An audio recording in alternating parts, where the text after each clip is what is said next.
après, je sais pas si tu te rappelles, il y a eu le podium, ils ont voulu enchaîner les podiums.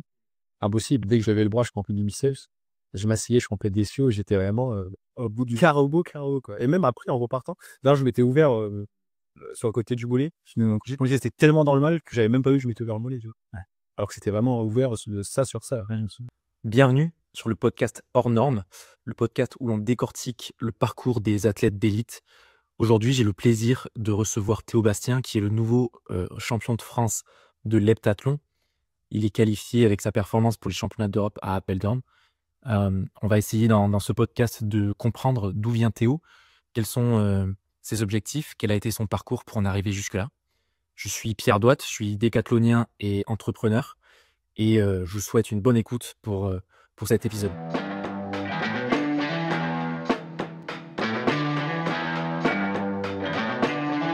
Je suis content de t'avoir sur ce podcast.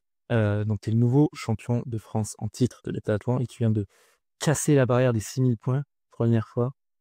Écoute, je te propose de nous raconter ton histoire dans ce podcast. On va parler un peu de ton parcours, des défis que tu as rencontrés du haut niveau, comment tu en es arrivé là. On va parler de performance, on va parler de nutrition et de récupération. Et ensuite, on parlera un petit peu de ton avenir, de tes objectifs et j'aurai quelques questions à la fin où il faudra répondre du tac au tac, comme je fais sur les autres épisodes. Mais pour commencer, Théo, je te propose de te présenter, nous expliquer un petit peu d'où tu viens, où tu es, et voilà. Donc, moi, c'est Bastien Théo, 22 ans. Je suis originaire de l'île de la Réunion. J'ai vécu jusqu'à mes 18 ans avant de venir en métropole pour l'athlé. J'ai une sœur et un frère qui sont dans l'athlé aussi. Des parents anciens athlètes de niveau en athlétisme. Mon père a fait les championnats d'Europe sur 200 mètres. Et ma mère a fait, je crois, 1 ou 2 médailles sur l'heptathlon et sur la hauteur. Donc en vrai, j'ai toujours béni. Ouais, médaille championnat de France ou championnat de... Non, je fais la source marrant, c'est niveau national et pas plus, j'ai réussi à faire quelque chose. Donc en vrai, j'ai toujours baigné là-dedans. Donc c'était un peu le choix évident, on va dire. Et du coup, voilà, donc j'ai quitté la Réunion, je rentrais avec Cédric Lopez, donc ancien décathlonien de haut niveau, puis championnat du monde, il me semble, à Atlanta. Donc celui qui m'a formé sur les combinés pendant 1 an. Et après, j'ai décidé de venir en métropole avec Gaëtan pour un peu poursuivre ce rêve de très haut niveau. Donc en vrai, pour l'instant, tout fonctionne. Peut-être pas comme je voudrais tout dire, mais en tout cas, ça suit son chemin. Et je trouve que la progression est plutôt bonne. Donc voilà, la famille qui résume. Donc en France depuis 2018. Ouais, c'est ça. Donc à l'âge de... J'étais même pas majeur, il me semble, parce que je suis parti juste après mon bac. Donc j'avais 17 ans. J'ai fait 1 an et demi en interne au Krebs de Watson, parce que quand t'es pas majeur, tu peux pas lever d'appartement. Mais après, ouais, depuis mes 17 ans, donc j'ai fait 4 ans avec Gaëtan à Lille plutôt. Et là, depuis août, annonce dernier, t'avances. Ok, t'as toujours fait de l'athlé du coup, malheureusement? Non, en fait, j'ai toujours fait de l'athlé. Je faisais, depuis plus petit, on faisait 2 sports. J'ai toujours fait 2 sports. Toujours l'athlé. J'ai commencé par du tennis. J'ai fait 1 an de tennis. J'ai fait 6 ans et demi de judo. Avec l'athlé en complément toujours. Mais après ces 6 ans de judo, j'ai fait 3 ans et demi de basket. Donc j'ai pu intégrer quelques sélections sur les tournois régionaux pour faire des détections métropole. Donc j'aurais peut-être pu être dans un autre monde ce qui est en faux, c'est peut-être à ne dire mais Ah oui, carrément. ouais, franchement, parce qu'à un certain moment, quand j'étais en minime, j'avais pu intégrer une batterie de tests de détection à Dijon, dans le centre de formation pro. J'avais pas pu y aller parce que Maroc allait avec des vacances. L'autre on a dû aller en vacances. Mais bon, après, je me regrette pas parce que ça a très bien marché j'aurais pu arrêter l'athlé, tu vois, mais j'ai essayé de continuer. Mais c'est vrai que le basket, je pense, dans une autre vie, j'aurais pris le chemin complètement opposé à l'athlé, quoi. Et non, peut-être plus tard. Ouais, je sais que, moi, en tout cas, je sais qu'après l'athlé, quand je prendrai ma retraite, je sais pas quand, je ferai du basket au club. Bah, forcément, côté sportif, je travaille comme ça. Mais pas en pro, mais enfin, kiffer comme ça, parce que le basket, c'est quand même un sport que je kiffe, enfin, c'est une des mêmes passions, hein. Ouais. Donc oui, la pratiquer, je serais vraiment top, quoi. Qui est nous basket athlé. Ouais. Après, bah, c'est au collège, je faisais à l'UNSLU, j'étais bon un peu dans tous les sports. Les profs de PS sur les compétitions essaient de voulaient un peu me pointer partout, donc j'ai déjà dépassé sur les compétitions de natation, du foot aussi, parce que je courais vite. J'étais pas très bon au pied, mais bon, je courais vite, donc ça avait vu. Donc j'ai fait un peu vraiment de tout. J'avais vraiment le choix de choisir ce que je voulais faire, donc je pense que c'est aussi pour ça que j'ai pu choisir l'athlé, dans le sens où je suis pas sans être obligé de suivre papa avant. Mais après, quand t'es petit, t'en es chacun de papa, ou maman. Donc en vrai, j'ai très vite accroché à l'athlète, quoi. Tous les week-ends sur le stade, donc j'ai pu encore mes parents faire des compètes, donc ça me force à rêver. Ouais, chez les interclubs, mais même maman, elle battu encore à hauteur. Elle avait plus de 30 ans, tu vois, elle avait jamais fait 70. Attends, elle a repris pendant un an, elle a fait 73, alors qu'elle avait jamais fait 70 dans son jeune, tu vois. Ok. Donc, bah forcément, t'es content, tu vois, je pense que c'est la première athlète, parce que mon père, j'ai pas vu beaucoup, mais ça va me faire vibrer, tu vois, sur un stage, j'étais tout petit, j'avais écrit sur le sautoir. Un peu comme je vois Maïva là, ça me rappelle un peu ça, donc en vrai, c'est plutôt cool, tu vois. Donc je pense que c'est une semi sur la route, ouais, c'est ouais, hyper direct, quoi. Incroyable. Le partage dimension familiale. Ouais, non, en vrai, on a vu pas mal de choses, donc en vrai, c'est. Ils ont entraîné à tes parents, du coup? Mon père entraîne, ouais. Il a entraîné un groupe de sprint. D'ailleurs, moi, j'ai pas commencé avec lui, mais en, bah, tu sais, quand tu fais école d'athlète poussante avec un club classique, en Benjamin, mon père a commencé à prendre un groupe d'entraînement. Je me suis greffé à lui parce que je voulais m'entraîner avec mon père. Donc, j'étais avec des sprinters, des plus grands. Il me faisait un peu toucher à tout, même si c'était pas son domaine. Lui, c'est vraiment le sprint. Mais bon, quand t'es petit, il faut faire des triathlons. Du coup, il voulait t'entraîner un peu sur des épreuves. Mais du coup, je me suis entraîné avec lui pendant 2-3 ans. Après, en Calais, j'ai fait un an avec un entraîneur spé de hauteur. Ça m'a absolument pas plu de faire que de la hauteur. Et après, je me suis direct envoyé sur les combinés avec Cédric. Ok. Mais ouais, il coach un peu. Et du coup, pourquoi ce choix de combiner? C'est que tu voulais pas faire qu'une épreuve, Ouais, non, donc en fait, quand je faisais deux sports, ça me dérangeait pas de faire qu'une épreuve parce que, en gros, au programme de la semaine, c'était lundi, mercredi, vendredi athlé. Donc mardi, jeudi, j'arrivais à faire du basket. Donc en fait, tous les jours, ça changeait, donc ça m'allait très bien. Et à partir du moment où je décidais de faire que de l'athlé, donc entraînement tous les jours, enfin tous les jours. Oui, aller du lundi au vendredi. Donc tous les soirs, c'est athlé. Et quand tous les soirs, c'est que de la hauteur, c'est toujours la même chose. À un moment, je me suis posé la question s'il fallait peut-être pas arrêter l'athlé, ça me plaisait plus. Et ma mère me disait, en fait, j'ai lancé me manquer, même alors que j'étais pas bon, tu vois, quand j'étais jeune. Et il y a ma mère qui me disait, mais enfin, il y a Cédric sur le stade, on va lui demander au culot un peu, parce que lui, il s'était arrêté aussi, tu vois, il entraînait Esther Turpin, qui était parti par la métropole. Donc, il avait plus vraiment de groupe. Et, mm, il y avait ses filles qui commençaient à grandir, donc il voulait passer un peu de temps avec ses enfants. Et j'étais dans cette période où je suis en train de me dire, est-ce que j'arrête ou je continue? Donc, j'ai tenté, il a carrément accroché, tu vois. Et je pense que c'était un peu, on va dire, sauvé de l'athlète. J'ai repris plaisir, tu vois, je faisais des SPMI, là. C'était sûr de dire. Mais j'étais content, tu vois, j'allais à l'entraînement tous les soirs, je faisais jamais la même chose, t'as l'impression de progresser sur tous les soirs, parce que bah, je t'entraîne sur différentes choses, je suis pas sur 7 ou 10 épreuves, donc forcément, je touche à tout, donc moi, ça, c'est ce qui me plaît vraiment, c'est pour ça que je continue d'ailleurs les combiner, quoi.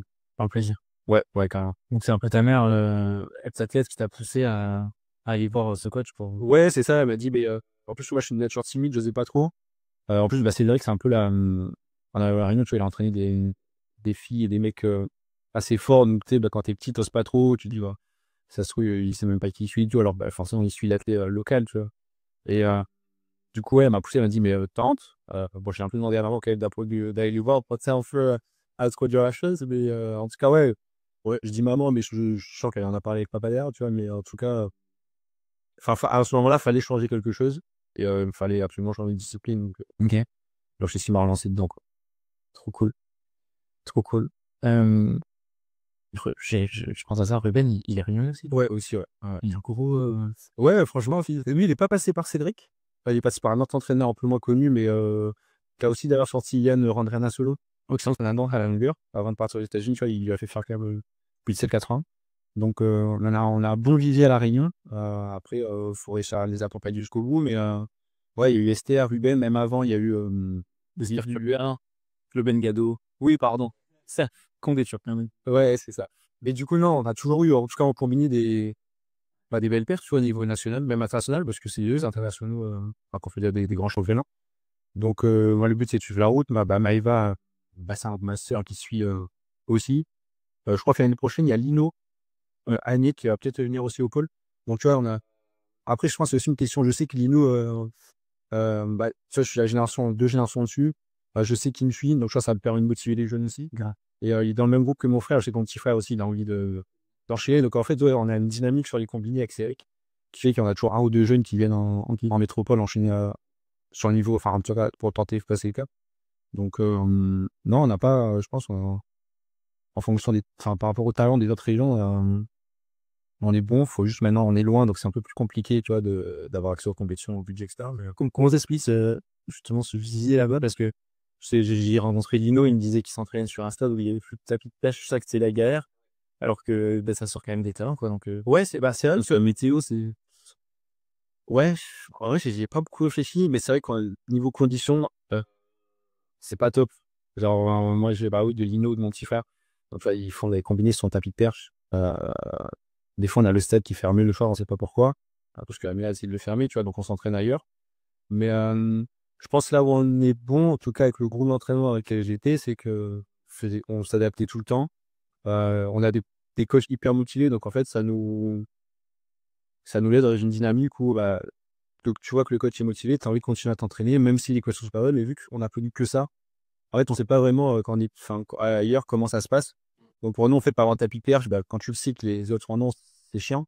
Mais quand t'as pas connu, tu sais pas, non, tu dis, bah, on fait avec, tu vois, ou sans du coup. Mais donc on fait de la corde, on fait dans un bac à sable. Donc c'est sûr, pour la perche, c'est différent. Enfin, c'est pas très concret, mais Ça reste très ludique quand même. Hein. ouais, voilà, c'est ça. Donc on essaie de s'adapter, on fait des jeux. Après, je sais pas si ça vient des îles, mais tu vois, quand même, sur l'athlétisme français, dans l'équipe de France, il y a beaucoup d'Antillais. Bon, beaucoup plus que de Rayonnais, mais en tout cas, les dom-tom, peu importe dans le sport, fournissent énormément de sportifs très bons. Donc, je sais pas d'où ça vient. Ouais, peut-être les conditions météo qui sont bien mieux qu'en métropole. Mais en tout cas, je sais aussi qu'il y a certains jeunes qui ont envie ou besoin de s'en sortir, tu vois, de visiter, de envie de voyager. Ils ont que par le biais du sport, de l'athlète, du coup. Cette occasion, mon père, c'était ça, tu vois. Mes grands-parents ont pas eu beaucoup, enfin, avaient pas beaucoup de moyens. Et grâce à l'athlète, il a voyagé. Il est parti en Finlande, en Afrique du Sud, même si c'est proche, mais ça reste très cher quand même. Du coup, il a pu connaître, il a même venir en métropole, tu vois. Venir en métropole pour des jeunes. Pour certains, je sais, même pour mes cousins, c'est un rêve, tu vois. Alors que toi, tu y es, tu voyages quand tu veux avec le sport, dès que tu en as l'occasion. Donc, je pense que ça permet aussi de rester sur Terre et de te dire, bah, profite à fond, parce qu'il y en a derrière, ils ont envie, tu vois. Ouais, c'est cool. Donc, Ça fait un bel objectif pour tous ces jeux. Enfin, c'est de la motivation de fou. ouais, carrément, de voir des mecs comme toi qui ont réussi à en métropole. Tu gardes un contact avec Cédric Ouais, ouais, ouais. Bah, tu vois, moi, à chaque fois que je réussis, j'aime bien revoir, en tout cas, ou parler avec les entraîneurs qui m'ont eu avant. Enfin, en tout cas, Cédric, parce que pas celui qui m'a poussé là-dedans. Mais après, je joue ça, donc, vu que mon petit frère s'entraîne avec lui, donc j'ai toujours un contact même avec les jeunes du groupe. Tu vois, j'y suis retourné cet été. Je les connaissais pas du tout. Et en 3 semaines, c'est vrai qu'on m'a les entraîner parce que bah, les jeunes me suivaient, donc c'était important pour eux de. Bah, ils voulaient que j'en coach sur quelques séances. Donc, tu vois, j'ai passé mon temps à faire des séances de lancer, mais j'étais en coupure, mais ça me plaisait, tu vois. Et au final, les gens, maintenant, je les connais tous. Je garde quand même un contact avec eux parce que je sais que c'est important pour eux. À leur âge, tu vois, et Ruben était là pour moi, tu vois, je sais que ça m'a aidé, ça m'a motivé. Donc, j'essaie un peu de transmettre ça, un peu à tout le monde, tu vois, je sais que c'est important. C'est l'esprit des Catalans, ça, ouais. Ouais, je pense que tout le monde le fasse. Non, non, c'est sûr. Mais non, mais ouais, en plus, je suis toujours comme ça. Ouais, j'ai toujours aimé partager les choses. Tu vois, je suis pour toi qu'on dise que je suis quelqu'un d'égoïste parce que c'est pas vrai, tu vois. Genre, oui, le niveau, parfois, c'est égoïste. Et quand tu vois des jeunes, tu vois, des photographes, par exemple, ce week-end, je voyais, je suis sûr, les 3 quarts des jeunes ne me connaissaient pas, tu vois. Ils me demandent des photos et des autographes. Tu vois, à la fin, ça perd. Bah, je sais que ça leur fait plaisir. Ils avaient 36 000 signatures sur le dossard. Ils en connaissaient un, tu vois, Renaud. Et ça leur fait plaisir parce que moi, à leur place, quand j'étais jeune, c'était ça. Je voyais Renaud faire un meeting à Réunion. D'ailleurs, qui n'avait pas signé mon autographe. Du coup, je me suis dit, moi, je signe les cérémonies. Donc, je suis toujours un peu dans le partage, j'essaie de donner du plaisir aux gens, tu vois, parce qu'en tout cas, ils me le rendent sur la piste. Donc, c'est important, dès que tu as un moment, de prendre une photo ou deux pour. Je refais un peu la journée des petits, tu vois, donc ça, c'est cool quand même. T'es un peu une star. C'est marrant. Il y a que là où on peut kiffer quand même. Ouais, ouais, c'est ça. Bah, dans la vente, je connais pas forcément. Enfin, j'arrive pas à me un peu le train de vie d'un footballeur. Arrête, quand même. À la Réunion, l'athlète, c'est le sport phare ou il y a d'autres sports comme ça qui. Là, non, le foot beaucoup. Tu vois, avec Dimitri Payet, enfin, t'en as même d'autres avant Guillaume Moreau qui a joué au PSG et tout. On est très bon au foot. Après, je pense qu'on est. L'athlète, c'est une petite partie. Au handball aussi, j'étais en classe crèche à tout le lycée. Et j'ai 3 potes qui jouent maintenant en pro, un au PSG, un à Nîmes, il me semble, et l'autre à Toulouse.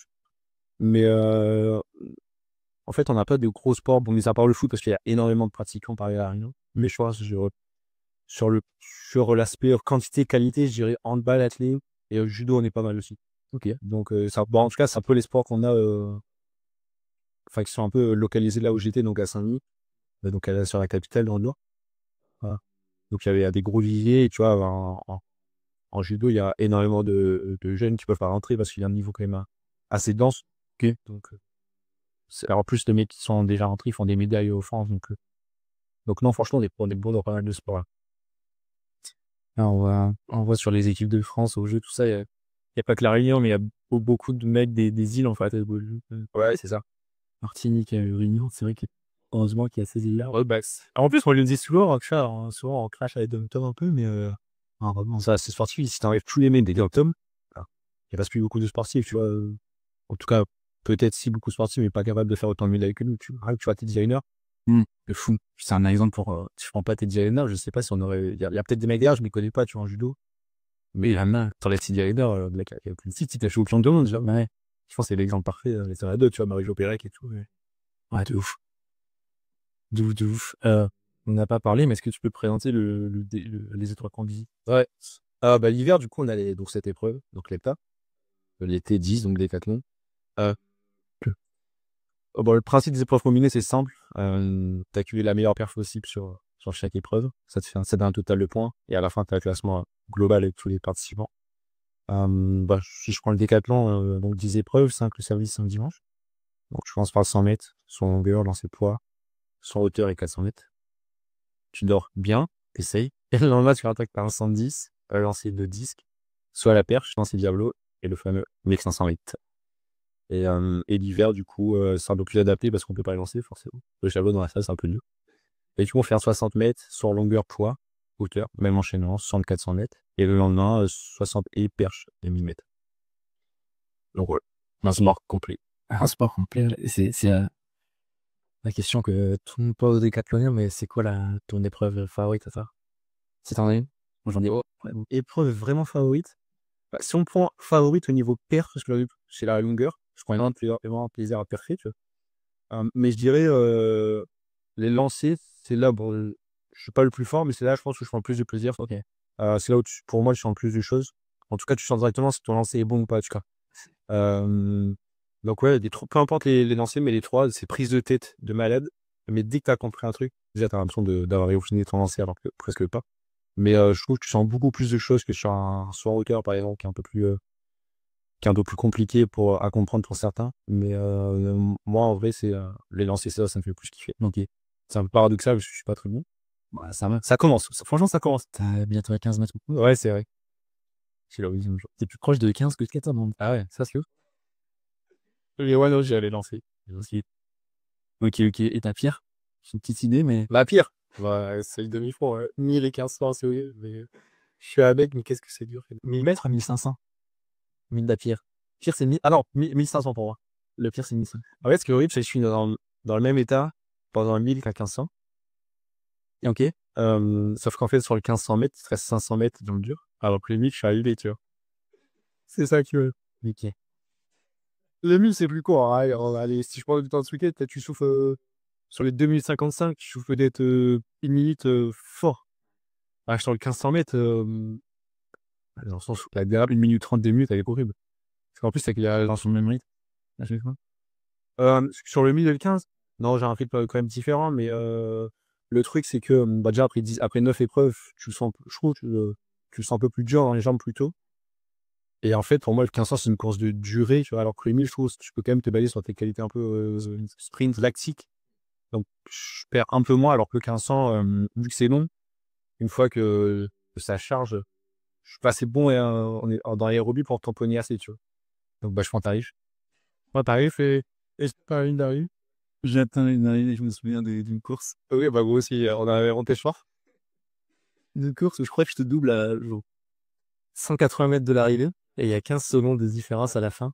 La dernière ligne droite était très longue. Bah, je sais pas, quand je prends la ligne droite, de me dire, je tourne 2 fois. Tu tournes 2 fois. Donc, tu vois, c'est vraiment l'exemple parfait du, bah, je m'investis à fond. Et en fait, quand ton corps, il peut plus, tu vois. T'as beau dire, c'est dans la tête, mais là, dans ma tête, je me battais, tu vois. Ah oui, d'accord, il y a une série jusqu'au bout quand même. Je sais pas s'il y a beaucoup de sportifs en vrai qui seraient capables de se mettre dans l'état où il était, parce que après, je sais pas si tu te rappelles, il y a eu le podium, ils ont voulu enchaîner le podium. Impossible, dès que je levais le bras, je rompais du biceps. Je m'asseyais, je rompais des cieux, j'étais vraiment au bout du carreau, quoi. Et même après, en repartant, là, je m'étais ouvert sur le côté du mollet. J'étais tellement dans le mal que j'avais même pas vu que je m'étais ouvert le mollet, tu vois. Ouais. Alors que c'était vraiment ouvert ça sur ça. Ça pissait le sang, j'étais en mode pas ouais. C'est marrant. KO, j'étais où? Dire qu'une pire qu'une bonne séance lactique. Ouais. Alors, j'avoue. Ouais, c'était mais en vrai, ça fait peur dans le sens où tu dis, bon, est-ce que je serais capable de me remettre dans cet état sur la prochaine course? Et après, je me dis, il y a peut-être pas besoin de se mettre dans cet état non plus. Si tu vois, la progression les suit. Des fois, tu sais, par exemple, là, le premier millimètre que j'ai fait au X en janvier, il a été dur, c'est pas allé vite. Et pourtant, là, celui des X, un mois après, il était beaucoup plus dur. Mais je me sentais capable de continuer à avancer, tu vois. C'est combien au X? J'ai fait 59. Là, je fais 55. J'espère qu'il y a encore 4 secondes la semaine prochaine. Je l'adore. Mais en fait, le problème, c'est que j'en ai pas fait beaucoup en étant jeune. Genre, mon premier décathlon, je l'ai fait en junior 1. Mon deuxième, je l'ai direct aux Europe Junior. Et en fait, si tu regardes, je n'ai pas fait énormément comparé à contre tous les mecs auxquels je me confonde. C'est des mecs qui sont spécialisés depuis cadet. Moi, en cadet, je savais pas encore si j'allais continuer la fois, tu vois. Donc, je pense qu'il me manque encore des courses pour développer c'est l'aspect aérobie parce que je suis un profil plus TSO. Donc, c'est pas inné, donc je suis obligé de passer du temps dessus, c'est chiant, mais Je t'entraîne comme Luc et Mathilde en aérobie. non. Parce que je te vois souvent sur tapis. Ouais. Non, le problème, c'est que je charge assez vite démoulé, donc déjà, je suis obligé de réguler les séances. Le tapis, ça me fait du bien vu que j'ai moins d'impact. Après, je fais énormément de vélo, ils en font pas du tout. Tu vois, à un moment, j'étais à 3 fois 45 minutes de vélo, entre 140 et 160 BPM, tu vois, dans la zone, je crois que c'est la zone 2, 3, je sais plus. Pour travailler le fond aérobie, tu vois, parce que j'étais vraiment nul. On a fait des tests de VA, des tests de VMA. Je suis à 16. Enfin, ma soeur est meilleure VMA que moi, par exemple, tu vois. Et Luc, Maxime et Maël, ils sont tous à plus de 18. Et tu vois, des fois, on me demande, même par rapport à Maël, on a le même niveau sur 1000 mètres. Mais, enfin, sur 1000 mètres, je l'ai non plus suivi. Bah, je pense que quand je prends plus cher, en tout cas, physiquement que lui, même si, enfin, peu importe, qui tu cours 1000 à balle, t'as mal, tu vois. Mais je pense que ça me laisse beaucoup plus de traces qu'un mec qui est VMA à 18, alors que moi, je suis assez. Enfin, je suis toujours, en fait, je cours toujours à la limite, tu vois, je suis toujours au border du VMA lactique à non plus pouvoir, tu vois. C'est pas simple, mais bon. Quand tu l'as vécu cette course où tu tombes 2 fois, t'es chaud entre guillemets, Ouais. tout proche de l'uni-point. Bah, forcément mal, parce que c'est la première fois que, déjà, moi, je suis le premier sourire. Bah, dès que je vois un mec tomber sur une course, ça me fume de rire. Mais c'est horrible, tu vois. Déjà, moi, j'avais pas de honte, mais en fait, je me sentais vraiment comme une merde dans le sens où c'est pas grave de finir derrière la ligne droite, tu vois. Après, je sais que j'étais vraiment, enfin, j'en pouvais vraiment plus. Donc, dans tous les cas, quand tu peux pas faire plus, tu peux renforcer les choses, tu vois. Ce qui m'a un peu sauvé, on va dire, le mental, c'est que j'ai pu avoir ma qualification en championnat d'Europe derrière. Je l'aurais pas eu, je pense que j'aurais vécu un très mauvais week-end. Bah, forcément, il n'y a pas le total. Après, il y a deux semaines avant, j'avais fin de DK, donc c'est un peu compliqué aussi. Mais il n'y a pas vraiment le total que je voulais. Il n'y a pas la sélection derrière auquel bah, je m'étais fixé l'objectif toute l'année. Je tombe, enfin, tu vois, ça aurait pu être un. Ça aussi. Mais bah, tu vois, j'arrive toujours pas à regarder la vidéo parce que elle me fait mal au cœur, tu vois. Enfin, je sais, j'ai l'intérieur comment je l'ai vécu. Et c'est horrible de se voir galérer au point de tomber, tu vois. Et ce qui est horrible, c'est que les gens, ils te parlent, ils en rigolent. Sauf que, bah, tu faut forcément encore rigoler parce que, bah, j'avoue, quand je l'ai regardé une fois, je me suis dit, bon, c'est un peu drôle, mais bon, quand c'est toi, ça passe un peu moins bien, tu vois. Mais sur ça, quand tu vois les gens qui t'en parlent en rigolant, bah, tu rigoles avec eux pour pas casser un peu le mood, mais c'est un mode. Ouais, tu l'as mal vécu. Moi, ça me fait pas rire, tu vois, ça me fait mal. Mais après, sur le fait de course, je suis pas retombé depuis. Donc, ça veut dire que je tiens sur mes jambes encore. J'attends cet été, format. Mais le pire, c'est que ça me dérange pas de faire des 1500, des 1000, tu vois, mais c'est que certains pensent que je progresse pas parce que j'ai peur, tu vois, de m'engager mentalement. Souvent, on dit, ouais, il ose pas y aller, il a peur. Le truc, c'est que j'y vais déjà sur un rythme qui est plus élevé à ce que je suis capable de faire. Et forcément, quand ça tient pas, bah, sur les te dire, si tu regardes ce que je suis capable de faire, c'est normal, tu vois, que je tienne pas, que je craque autant. Et c'est vrai que beaucoup, ils viennent me voir, ils me font, mais entraîne-toi, cours. Et j'ai envie de les insulter, leur dire, mais je fais quoi toute la semaine, tu vois, je fais pas non plus de la muscu non plus. Oui, j'ai des grosses cuisses, ok, mais bon, j'ai toujours eu les grosses cuisses, tu vois, ça. Mais c'est pas pour autant que je suis un monstre au départ, par exemple, tu vois, genre physiquement, j'ai l'impression que je suis fort, mais en vrai. Ça, c'est la force quand même. Faut mettre des parpaings Oui, alors, la hauteur. Oui, j'ai de la force, mais tu vois, c'est de la force en mouvement. Tu vois, j'arrive bien à transférer la vitesse sur, par exemple, la hauteur sur une détente verticale. Et par exemple, sur un départ en start, Luc, qui est, je pense, on a On doit avoir quasi 10 kilos de différence. Il met la misère, tu vois. On a fait des tests niveau force, il nous met tous mal. Pareil pour Maxime, qui est beaucoup plus fin que moi, qui fait 80 kilos. Sur des tests, sont beaucoup plus explosifs et forts, tu vois. Donc c'est pour ça, quand les gens ils te disent, vas-y, faut y aller, bah courir, quoi. Il suffit de faire des footings, mais j'ai fait des footings, genre je fais du vélo, je fais du footing, je fais des séances VMA, je fais des SP, enfin, je cours beaucoup, je pense que je cours par rapport à l'ensemble des décathlons, je cours beaucoup, tu vois. Et je suis obligé, je sais que dès que je m'arrête, je perds énormément. Ok. Donc t'es obligé d'être dans une phase d'entretien en même temps de perdre. Donc on jongle toujours un peu entre, faut faire des SP. Tu vois, par exemple, cet hiver, j'ai fait 2 SP 1000. J'ai fait une SP où j'ai fait, c'était quoi la SP? C'était des 500, tu vois, genre 4 fois 500. Parce qu'avant, j'avais fait que de la VMA pour faire progresser l'aérobie. J'ai fait une spare dans le X, qui était nulle, parce que, franchement, tu vois, quand t'aimes quoi, alors, t'oublies pas, mais bon, je suis complètement en timing. D'ailleurs, je suis 2,59. Avant les élites, je fais une meilleure spé, où je suis bien, je retrouve ma foulée et tout, donc ça descend. Mais, il faut du temps, je pense, pour mettre en place, déjà pour des spécialistes, quand ils te disent, je suis en manque de rythme, alors que le mec, il faudrait toute l'année, tu comprends qu'il a besoin d'avoir des courses. Quand toi, t'arrives sur un lepta, t'as pas le choix de parfait parce que t'as fait tout le taf avant. Et si tu chies sur la derrière, tu restes sur tu finis sur une note négative. Là, c'est pas non plus top pour la dynamique, mais du coup, ouais, c'est pas simple. Mais bon, après, non, je laisse un peu les gens parler. Je fais mon truc, tu vois, la prof, ça a bien marché ce week-end. Ah ouais, c'est bien. Sauf que ça perd, les gens ne peuvent rien dire, tu vois. Après, je peux comprendre la frustration de dire, tu vois, j'aurais un 1000 comme Luc à 2,46, j'aurais été à plus de 6100, tu vois. Le truc, c'est qu'on fait, lui, pareil, il aurait une hauteur, je pourrais dire la chose, il aurait une note de 6 au lieu d'un 97 par avant. Il aurait peut-être eu à plus de 6002, enfin, c'est à coup sûr. Mais c'est pour ça, le but des combis, tu vois, tu fais avec les profs, aurait été des problèmes. Donc, Il y en a plusieurs, quoi. Donc, ouais, tu dois être bon ou moins bon. Ouais, il y a du faire des, quoi. Il doit oublier ça d'un tas, quoi. Ouais, c'est ça. C'est ça. Donc, voilà. pour toi, le but, du coup, c'est de faire en état le 6 épreuves extraordinaires pour que la 7e soit pas trop. Oui, c'est ça. Alors après, le problème, c'est que sur un 1000 mètres, tu vois, je peux pas me permettre de me dire je pars sur 2,45 et on voit ce que ça donne. Pour certains, ça passe, ils craquent, ils font que 49. Moi, je sais que si je pars sur le 45, je suis pas sûr de finir avant moins de 3, tu vois. Parce que, ce qu'on disait, une fois que je suis full lactique, quoi. Du coup, mon but, ouais, ma stratégie, c'est ça. C'est je sais que j'ai des gros points forts sur les sauts. C'est de les prendre, tu vois, par exemple, dès 60 longueurs. En plus, maintenant, j'arrive, le poids commence à devenir un point fort. Donc, tu vois, par exemple, sur une première journée d'hepta, en soi, les 4 premières épreuves, la première journée, c'est 4 points forts.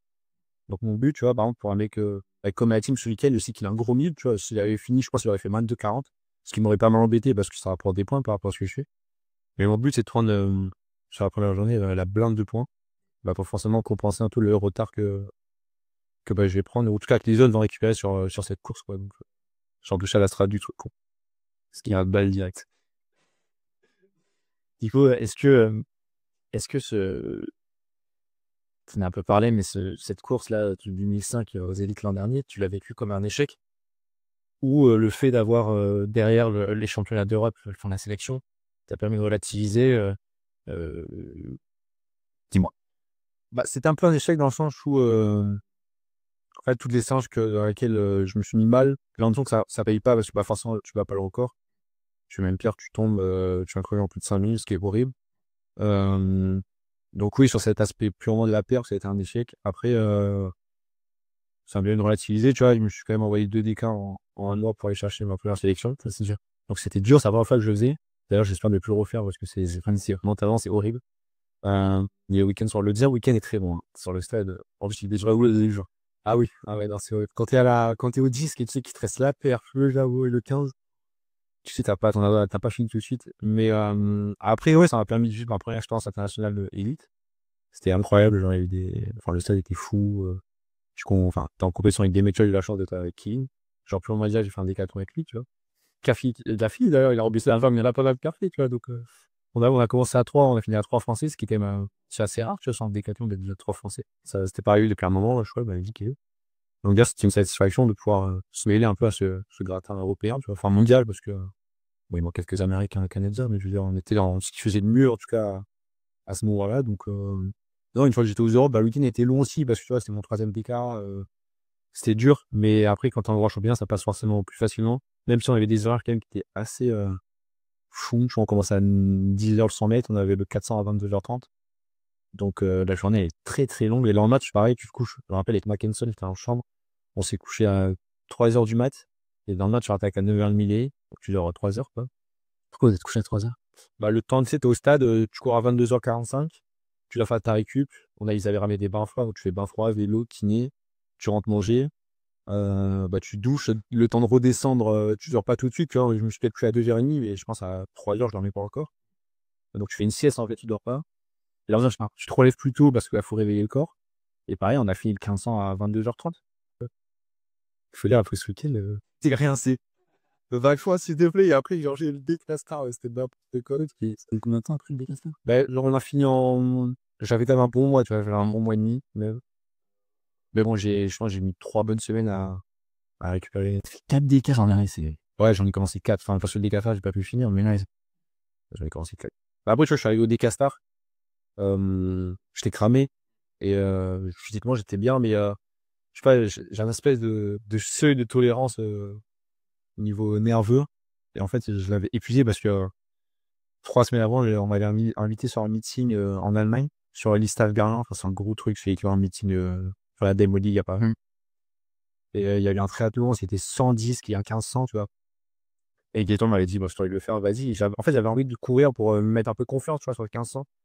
Et en fait, je pense que ça m'a vidé le peu de seuil de tolérance qui me restait. Je suis senti après le faire. En plus, ce qui est horrible, c'est que le 1500, c'était en départ décalé. C'est un peu comme sur le biathlon. Donc, en fait, sur les 2 premières épreuves, bah, tu avais un total de points. Et donc, le premier partait avec pardon, je sais pas, il avait 40 secondes d'avance. Après, c'était le Bauer. Toi, 100 mètres disque, avec une avance de fou. Je fais tout le monde. Et en fait, tout le monde partait tout seul. Donc, en fait, ce qui est horrible, c'est que tu fais ton 1500, tout le monde son 1500 tout seul. C'est horrible. Ce qui était n'appelle ton chrono? J'ai fait ouais, en gros, sur le chrono final, c'était 5,42. Mais parce que je suis parti 40 secondes, 42 secondes, j'ai fait un 5 minutes quelque chose, tu vois. Parce qu'il n'y avait pas les splits à la fin, mais c'était horrible, tu vois. Plaque un soleil, tu vois. À un moment, je courais, c'était tellement long et chiant parce que, bah, en fait, quand t'as quelqu'un devant, bah, tu te cales sur lui, je sais pas, même 200 mètres, je sais pas, tu dis, vas-y, L'inspiration. ouais, je me cale à sa foulée, hop, 200 mètres de fait, enfin, t'enchaînes. Et là, c'était long, quoi, c'est bon. Et je pense que ça m'a vraiment vidé et je suis arrivé au décasseur en étant mentalement fragilisé, ouais. J'étais vraiment KO et je pense que ça c'est par après la hauteur j'arrête parce que j'ai un peu mal à l'ischio. Mais mentalement, déjà, enfin, je sais pas que j'étais plus dedans, mais j'étais mort. J'étais plus, j'arrivais pas à me dire, enfin, comment faire pour aller jusqu'au bout, tu vois. Ouais. Trop mobilisé. Ouais, parce que j'avais tellement, enfin, je m'étais tellement demandé, enfin, je m'étais tellement mobilisé toute l'année pour la qualification. Ensuite, enchaîne avec les Europes, c'était énorme. Et du coup, t'as un contre-coup de fou. T'enchaînes avec un triathlon, parce qu'il y a un peu de thune dans le jeu, mais même t'as envie de perfer, continuer à perfer. Et on s'est un peu rattrapé ce qui n'a pas marché sur les mois d'avant. Puis là, bah, tu vois, ça fait l'effet inverse. Ça m'a plus de miner, putain, encore plus de 5 minutes, quoi. C'est dur de se reconcentrer alors que ton jeu tes 2 séances décam les Europes. Ouais, clairement. Et derrière, c'est un plus, quoi. C'est un plus. Après, tu vois, j'avais à cœur sur le décassage, parce que l'année d'avant, il m'avait aussi invité, mais à l'entraînement, je m'étais blessé à l'essieu 2 semaines avant.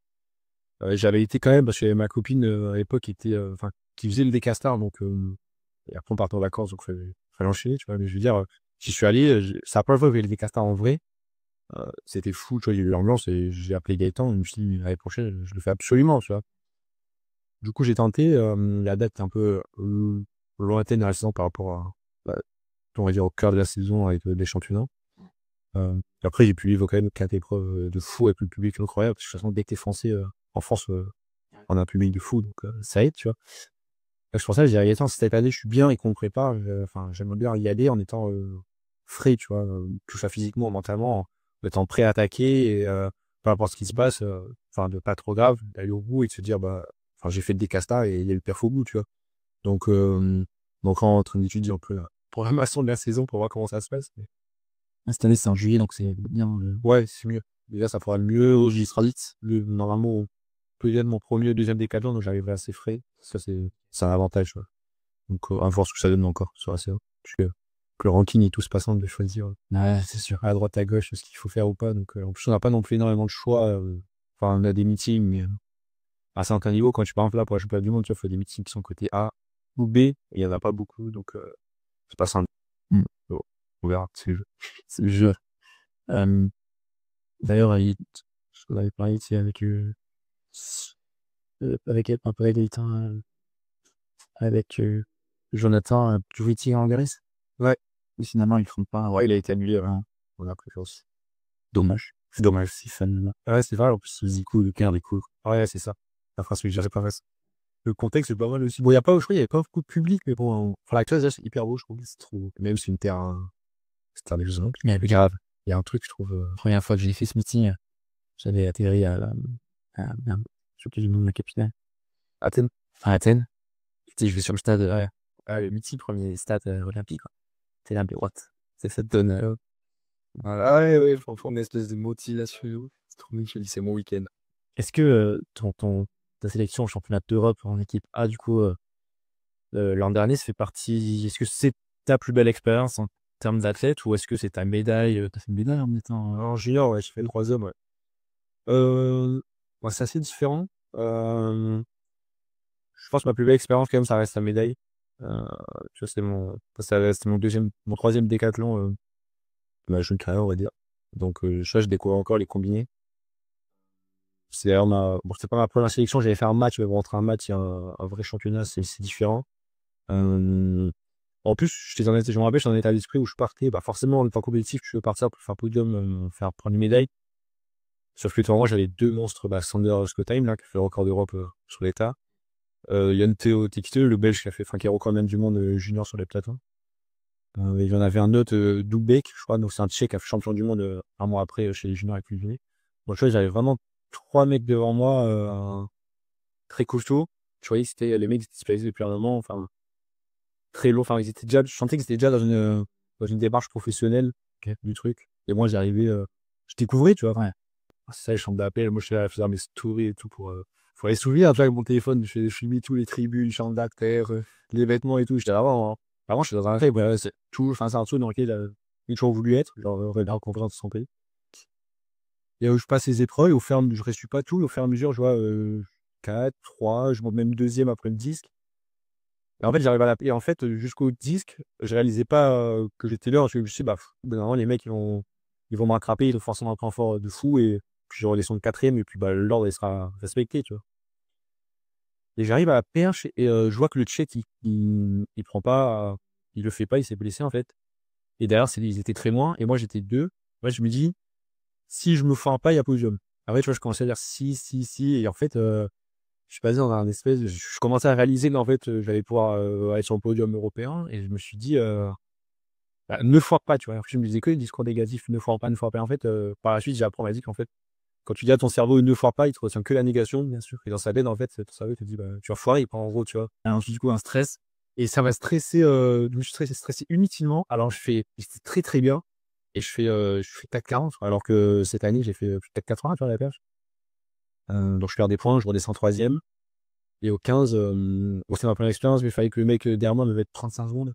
Pour moi, 35 secondes, c'était rire, tu vois. C'est un truc que, bah, c'était mon troisième 1500. Bon, après, je venais battre mon record sur les 1500 un mois avant sur une team de sélection de 15 secondes, tu vois. J'étais passé de 5,05 à 4,51, donc de 14 secondes. Donc, j'étais en confiance, mais je me dis 35 secondes, c'est rien. Alors que maintenant, elle me dit, si on te dit, t'as un mec qui doit te mettre 35 secondes, c'est là, quoi. T'inquiète, ça va le faire. Il n'y a aucun moment où il me prend, tu vois. Et toute la course, j'étais stressé, je le regardais devant, je me dis, mais il y a combien, toi, je comptais.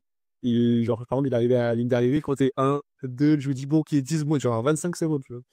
Et c'est bon, je suis là. Et au final, j'arrive à la fin, en plus, c'était loin, ça me semblait très loin. À la fin, je m'arrache, et je vais voir bah, Jean-Baptiste Catry, qui était le second, enfin, c'était le deuxième coach au club du Racing avec Gaëtan. Je lui dis, c'est bon et tout, et là, je vois pleurer, je me dis, mince, genre, enfin, je me suis chié, quoi, j'en 7000, genre, je fais 4. En plus, c'était un mec qui avait encore 7004, c'était en train de tout exploser. Tu vois, il me dit, ça se trouve, il a fait un course de fou parce que moi, je voyais pas de derrière. Et il me dit, mais non, je pleure parce que t'as fait 3, tu vois. Et là, je suis en mode, bah, pareil, tu pleures et tout. J'arrive même pas à pleurer, j'étais déshydraté. Il y avait aucune larme qui sortait, tu vois. Mais non, c'était vraiment fou. Et d'ailleurs, je fais le podium et tout. Incroyable. Et après, dans la foulée, il y avait la fin du concours de sur la perche de Anthony Amirati. Et tu vois, il gagne pareil avec plus de 5,60. Et magnifique, incroyable. En plus, t'es là, tu fais partie de l'équipe de France, tu fais partie du peu de gens d'équipe de France qui ont réussi à sortir le championnat avec une médaille. Donc déjà, ça te met un peu plus à part, on va dire. Et tu vois, il y avait même une stat, je savais pas, mais ça faisait, je crois, plus de 12 ans qu'il n'y avait pas eu de podium sur le décathlon chez les juniors. Le dernier, c'est la Gilles Doucouré. Donc, bah, tu dis, bah, en fait, là, c'est mon troisième décathlon, je fais médaille. Enfin, tu vois, tu réalises que bah, tu as peut-être trouvé ton épreuve et qu'au final, c'était pas si mauvais que ça, tu vois. que j'avais aucune idée d'où est-ce que je pouvais me placer par rapport aux autres. J'étais un peu j'étais pas conscient, tu vois, j'étais un peu naïf par rapport à ce que je faisais. C'est fou quand même. J'étais à La Réunion, je faisais mon truc, je suis arrivé en métropole, j'ai fait les France, je gagne, pas fou, tu vois. Enfin, pas fou. Je fais 7006, ça reste top. Mais genre, j'avais En junior, hein. Ouais, en junior. Après, je me rends compte que c'était bien par la suite, tu vois. Mais genre, j'avais vraiment aucun repère. Moi, dans ma tête, j'avais Kevin à 8100 en junior. Et je vois 7006, je me dis, pof, tu vois. Après, je regarde les bilans tout le temps, je me dis, bon, je suis troisième tout le temps, donc finalement, c'est pas si mauvais que ça, tu vois. Mais ouais, non, je pense que c'est ce moment-là où je me dis, en fait, genre, les combinés, si tu t'investis vraiment encore plus, tu pourras bien encore des trucs encore plus grands, tu vois. Donc, je pense que ça prend le dessus quand même sur la sélection des Européens. Jusqu'à la prochaine médaille chez Elite. Ce serait bien.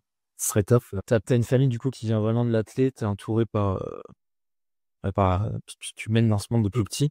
Est-ce que tu as une certaine pression de cet entourage-là? Comment tu gères les attentes de que ce soit de ta famille, de tes coachs, de ton entourage proche ou même des partenaires? Ouais,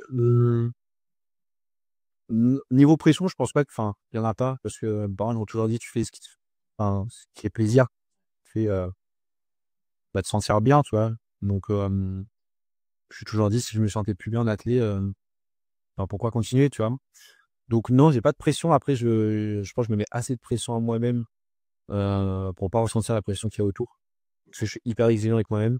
Par moments, ça me joue des tours parce que je fais des séances, pour moi qui sont moyennes, mais qui par exemple les coachs, je trouve ça vraiment bien, tu vois? Il y a un espèce de process sur les lancers, par exemple. Il y a, enfin pour moi, je me focalise énormément avant sur la perf jusqu'à l'année dernière et à l'entraînement, tant que je faisais pas le telle distance, OK. j'étais pas bien en poids alors techniquement c'était bien et depuis, l'été dernier, je suis plus dans un truc, de sensation, de repères techniques et ça marche parce que tu vois, l'année dernière, mon record, j'avais même pas fait 14 encore. Là, je suis déjà à plus de enfin presque à 15. Donc en fait, je suis dans un truc où je me dis, c'est bien d'avoir de la pression avant compète parce que ça permet de faire monter le truc, tu vois? Tu sens qu'il y a de l'enjeu, tu as le coup d'adrénaline qu'il faut, pour être performant. Mais à l'entraînement, j'essaie vraiment de faire des trucs avec beaucoup plus détente, de pas se mettre enfin d'être complètement inverse, soit de pas se mettre la pression, de faire avec ce que tu as le jour même parce que, forcément, tu es en pleine cycle de préparation et tu es jamais en forme, alors qu'à un moment tu es bien, tu vois? Mais, du coup, non, j'ai pas de pression. Après, pareil, j'ai énormément d'attentes sur de résultats de ma part sur, enfin, je sais ce que je suis capable de faire et là où j'ai envie d'aller niveau perf, sur un total de décathlon, par exemple. Du coup, je sais que tant que j'y serai pas, enfin, ça me suffira pas, tu vois? Et même, je suis dans un délire où, je sais que je progresse, donc en fait, mon total, idéal, tous les ans, il fait qu'augmenter. Donc en fait, je crois que j'arriverai peut-être jamais, tu vois? Mais, je pense que l'attente autour de moi est pas assez forte pour, que je la sente et que je me dise, ça fait un peu trop, faut un peu, mettre des choses à l'écart, tu vois? Ce qui aide aussi, c'est qu'on a un bon groupe, on rigole énormément. Donc en fait, la pression, on la sent vraiment qu'à la compète, mais bon après c'est normal, tu vois? Tu raison. C'est vraiment d'irriter un peu la compète, c'est on va voir, c'est là où on voit si ce que tu as fait, Ouais. il fonctionne ou pas du tout. Donc du coup non, je suis beaucoup plus en détente et je sens que je suis beaucoup plus en contrôle de ce que je fais, que ce soit émotion ou même physiquement. Donc je suis beaucoup plus serein et je pense que ça se voit sur la piste parce qu'il a en confiance et ça perf, quand il faut en tout cas. Donc Ton approche mentale de rechercher des sensations à l'entraînement plutôt que des perfs, ça c'est un discours de prépa mentale que tu as accompagné en plusieurs fois? l'année dernière, ouais. En gros, l'année dernière, j'ai vécu une année hyper compliquée sur le plan perso. Heu, tu sais, relations amoureuses et tout, c'est compliqué dès que ça marche pas. Donc en fait, j'ai vu c'était elle était psy et psychologue du sport et prépa mentale. OK, donc c'était au Krebs. Du coup, donc j'ai été avec elle, ouais, toute la saison dernière, donc jusqu'à la qualification des Europes parce qu'après on est partis, sur Talence. Mais du coup, ouais, j'ai commencé par une grosse partie, psy pour que, pour évacuer et que, déjà psychologiquement, je suis un peu plus stable. Parce que, je m'entraînais, ça se passait bien l'entraînement, mais enfin, comme d'habitude, mais tu avais quand même le contre-coup tu rentres chez toi, j'étais dans une forme un peu de dépression, tu vois? Enfin, c'était pas une forme, genre j'étais en dépression.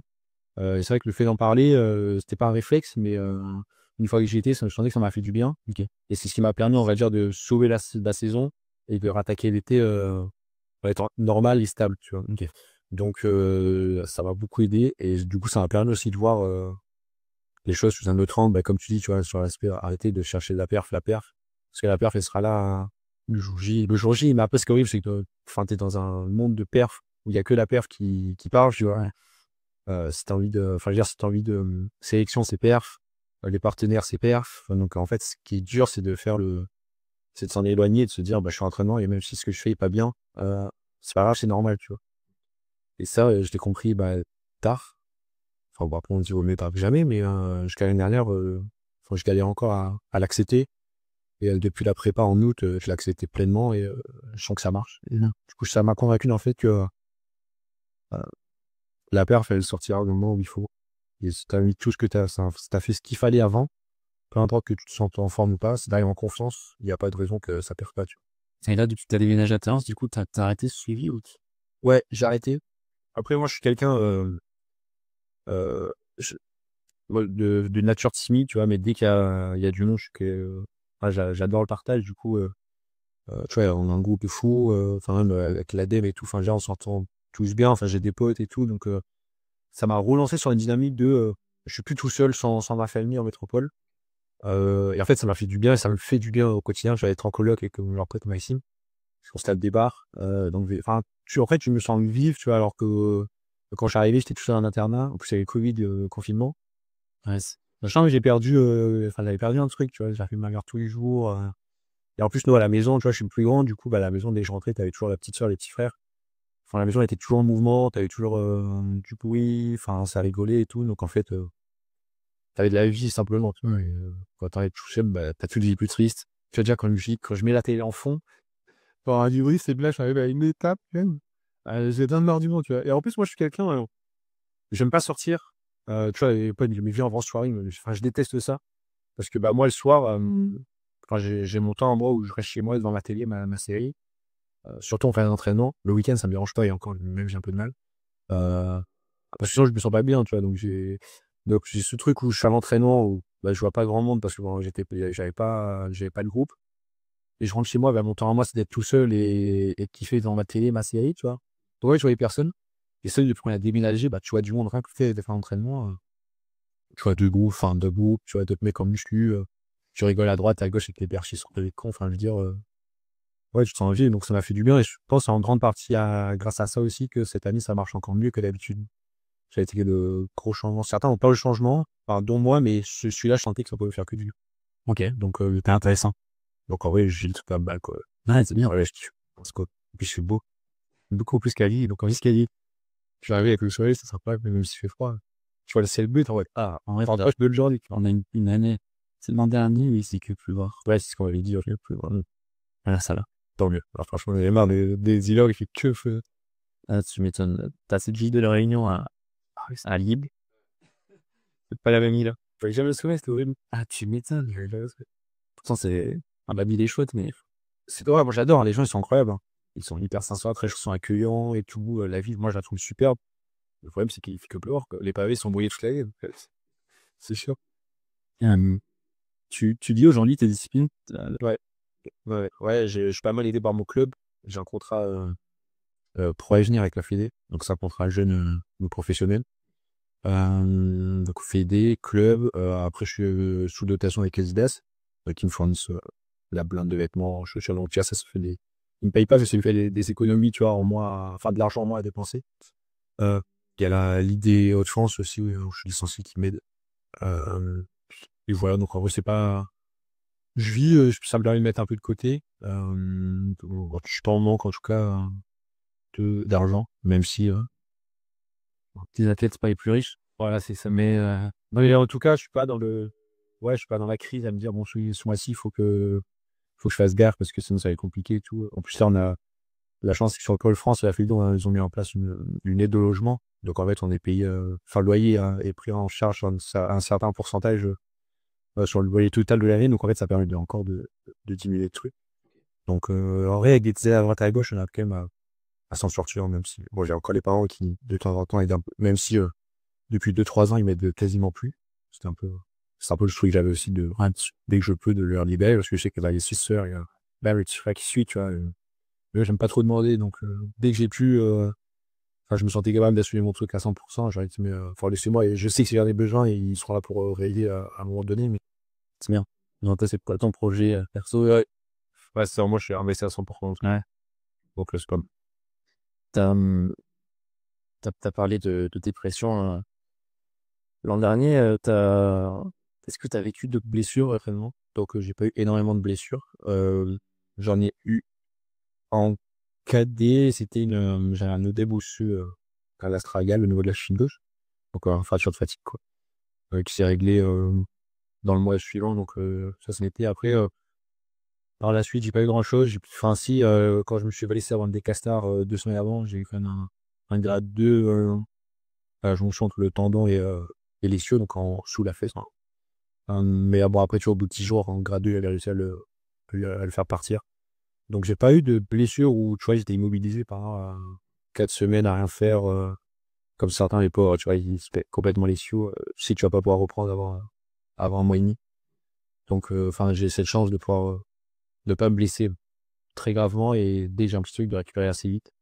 Donc, je pense que c'est ce qui fait aussi que j'ai une progression assez continue, parce que je rate pas d'entraînement, ou quasiment pas. On arrive toujours à adapter, mais je fais toujours un truc pour progresser. Et j'ai pas de gros arrêts dans la saison. Donc, enfin, la préparation n'est jamais coupée, je reprends pas. On n'est pas en train de sauver le truc, tu vois. C'est plus dur en vrai de pas se blesser, je trouve que c'est le plus dur dans une progression. Ouais, c'est sûr. Ça peut te foirer une saison et derrière pour repartir, tu repars de zéro entre guillemets, il faut retravailler. Ouais, en plus, t'arrives, t'as des doutes, tu sais plus trop si. Enfin, tu vois, faut même reprendre confiance sur la blessure, tu vois. Soit si tu pètes la chute, tu vas reprendre confiance sur les impulsions. Donc, tu rattaques, même quand tu rattaques à 100%, tu rattaques en fait avec j'ai encore plus de doutes que ce que tu en avais déjà. Donc, en fait, ouais, c'est horrible de. Donc, pour l'instant, ça va, je l'ai pas connu, mais après, c'est quand même pas simple quand je vois autour de moi les mecs qui se pètent. Je suis sur Insta, pour la saison, t'es en mode, à tous les coups. Enfin, on se répète moi, tu vois. Ça prévient pas, sur une qu'il faut se connaître. Ouais, c'est ça. Donc, parce qu'il est bien, s'il arrive à ressentir entraînement, parce que t'as toujours des douleurs à droite, à gauche. Mais, enfin, j'arrive quand même à ressentir la douleur qui est supportable, enfin, ou qui est due à l'entraînement et qui va passer dans la semaine, à celle où, bah, ça fait chier, il faut aller voir le kiné tout de suite pour s'assurer que tout va bien, tu vois. En vrai, ça, je m'écoute pas trop, parce que dès que je suis pas celui qui va dire tout de suite, ouais, j'ai mal, je préfère pas. Je fais le truc et je sens vraiment si ça passe, bah, on y va. Tu vois, là, l'ischio, tout cet hiver, j'avais une gêne à l'ischio, que je sentais pendant l'entraînement, mais dès que j'étais à fond, que je le sentais pas. Mais c'est quand même un truc ouais, qui me gênait, tu vois. Donc, kiné, voyait rien. Je faisais mes renfos, mais je continuais à avoir mal. Au fur et à mesure de la saison, tu vois, là, je le sens plus du tout. Alors, je sais pas c'est dû à quoi, tu vois. Mais après, j'ai fait du renfo, j'ai réussi à trouver sur un exo, je le sentais, donc j'ai pu le régler. Mais même quand j'ai une douleur, mais que je sens que je suis capable d'être performant, j'ai pas à le dire de suite, tu vois, et que ça me met pas en danger. Euh, donc ça, je trouve que c'est un avantage aussi, parce que du coup, ça me permet de pas être dans un truc de doute où on sait pas trop quoi faire, tu sais. Bah, le kiné voit rien, les images, y a rien, mais toi, t'as mal. Et ouais, bah, on fait quoi, tu vois, on arrête, on continue. C'est ça, je n'ai pas trop confiance, je sais pas. Ouais, c'est ça. Et moi, j'ai dans un truc en mode, on continue, et puis, enfin, je sens que je vais bien, donc, et même, tu vois, encore, psychologiquement, ça m'aurait posé problème en me disant, bah, ça met dans un doute où je sais pas trop, j'aurais arrêté, tu vois, et là, j'aurais pris des dispositions pour que je me sente plus serein.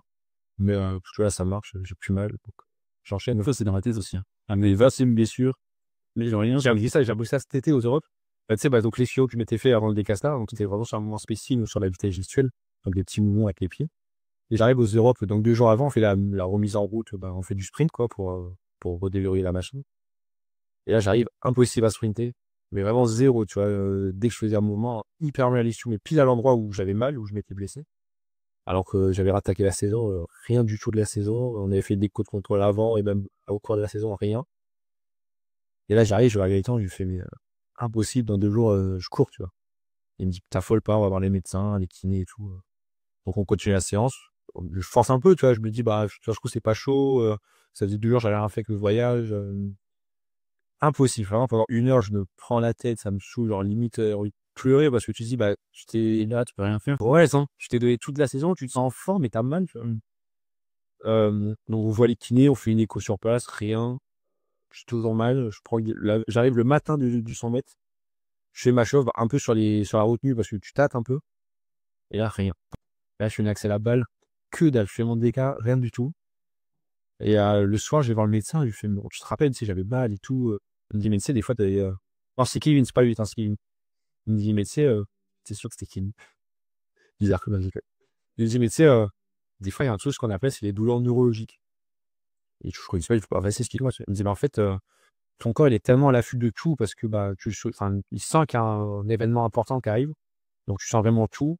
Et en fait, il cherche le petit truc qui fait que tu as mal, tu vois? Donc, ton cerveau, il bug un peu. Et en fait, tu as rien, mais, ton cerveau est persuadé qu'il y a quelque chose. Donc en fait, il se protège, tu vois, d'avant l'événement. Et du coup, je lui dis, tu vois, j'explique. Il me dit: «Mais, je dis: «Mais t'inquiète, la prochaine fois, ça t'arrive, genre t'inquiète pas, genre si tu as rien avant et que tu contrôles, il y a rien, ça vient d'en haut et enfin, je veux dire, il y a aucun moyen, que ça pète», tu vois? Il m'avait dit une fois, pareil, il avait un truc au mollet. Avant, il avait dit à personne, mais il était mal. Et pour l'autre, je crois, c'était où d'ailleurs? C'était à Tokyo quand il fait 2. Pareil, 2 jours avant, impossible à courir avec son mollet. Et pourtant, il fait vice-champion olympique. Il me dit: «J'ai eu 0 douleur pendant les 2».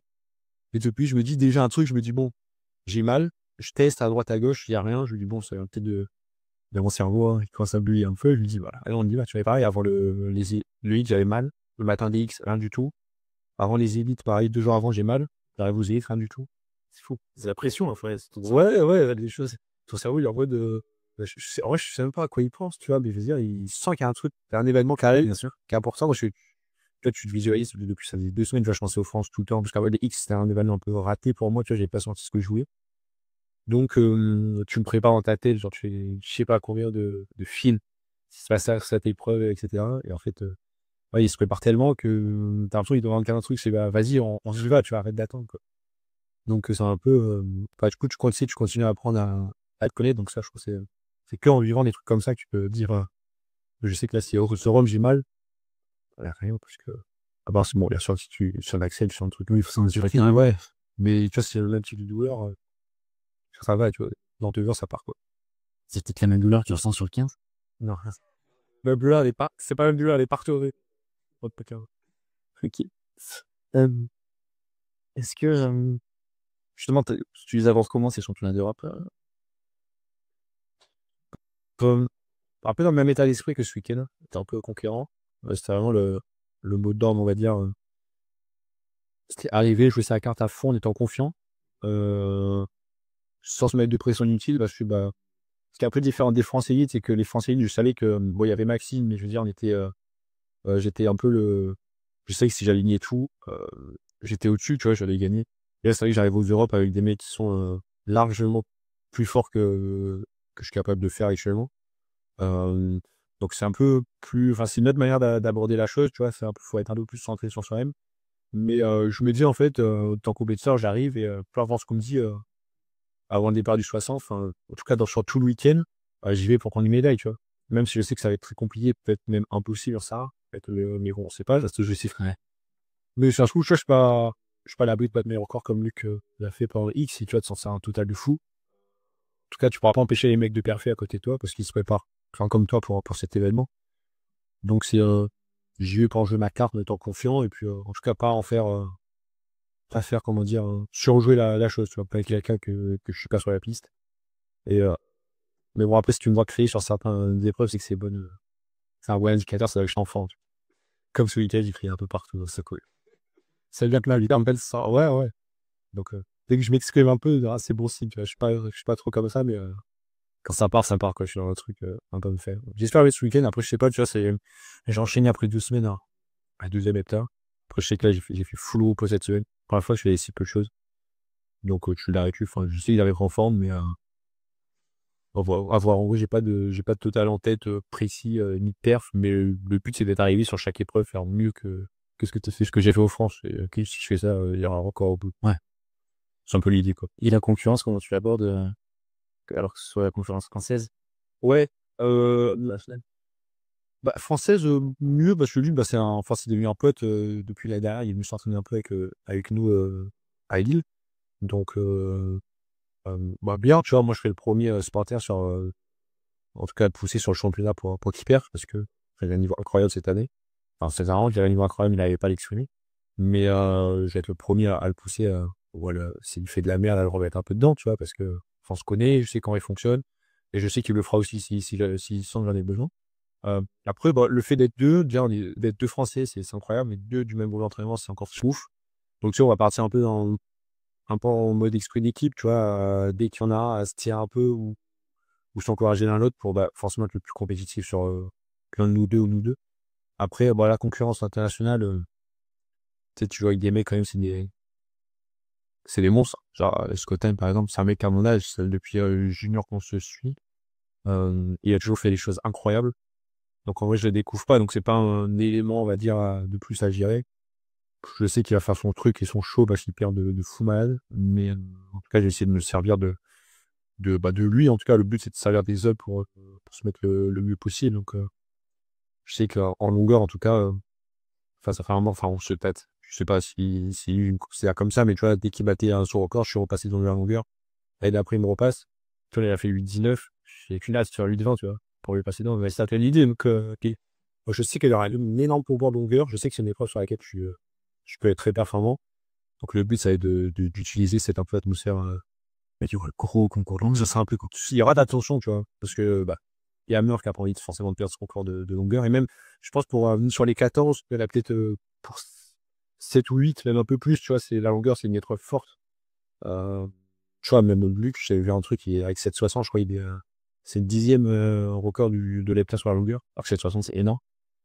Et je crois qu'il y aura un concours de fou et le but, je pense chacun, il y en a qui va être parfait, tu vois, il sera un peu piqué dans les gueux, etc.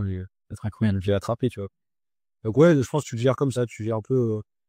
Moi, en tout cas, c'est ma manière, tu vois, dès qu'il y en a un qui perd, pour de rester sur soi, mais d'utiliser un peu l'ambiance qu'il y a pour essayer de dépasser les mecs. Et tu sais, dès que tu le dépasses, il lui faut un coup moral, tu vois, c'est le jeu. Et lui, il le fera peut-être, tu sais, trop passera devant peut-être au deuxième. Se remettre un coup, mais là, lui, c'est de la chose troisième, tu vois. Donc c'est un peu ça, l'idée, c'est de jouer avec eux, mais en restant sur ce que tu sais faire et ce que tu es capable de faire, tu vois. Ok. Vraiment, pas surjouer, je pense que c'est la pire chose à faire. S'enflammer, alors que, enfin, rester sur les choses qui marchent, quoi. Les choses qui fonctionnent. Ouais. Après, tu peux vite perdre tes moyens si tu Ouais, commences à tester des trucs, ouais, tu gères pas. ouais, c'est ça, tu peux vite te perdre et te mettre dans un espèce de cycle où, bah, tu es un peu négatif, ça marche pas. Tu dis, ouais, je suis en forme, mais ça marche pas, mais ouais, mais parce que, bah, j'étais plus concentré à vouloir parfait par rapport à l'autre que concentré sur la Cour-Zélande, par exemple. Ça, c'est le truc que j'ai appris sur les différents des cas, mais C'est une expérience. ouais, c'est ça, ça fait partie du jeu. Donc, je pense être maintenant assez mature sur chaque épreuve pour sortir des perfs comme j'ai fait le week-end dernier et avec une ambiance encore plus, on va dire, électrique parce que ces grands championnats, c'est toujours différent que les championnats des compètes en France. Donc, on va tenter, ouais. Tu as que ça à faire. Si tu remets ta carte, tu pourras que rêver après. Plaisir et les perfs. Ah ouais, c'est sûr. Les deux vont marcher de pair. Ouais.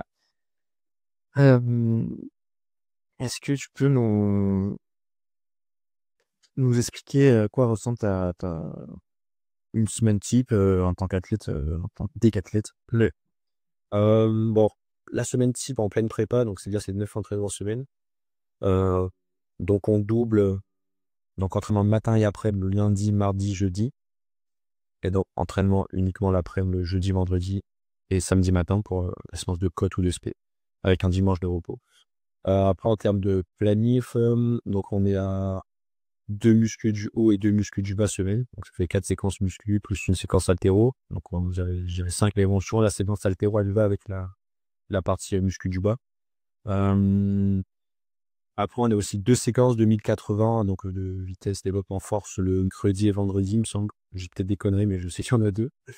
Et après, on comble ça avec donc le matin les côtes et la spénible, ou 15, mais à toi qui va arriver. Et après, bah, des séances techniques de lancer et de saut. Donc, genre, souvent, on fait par exemple, quand on a 1080, le mercredi,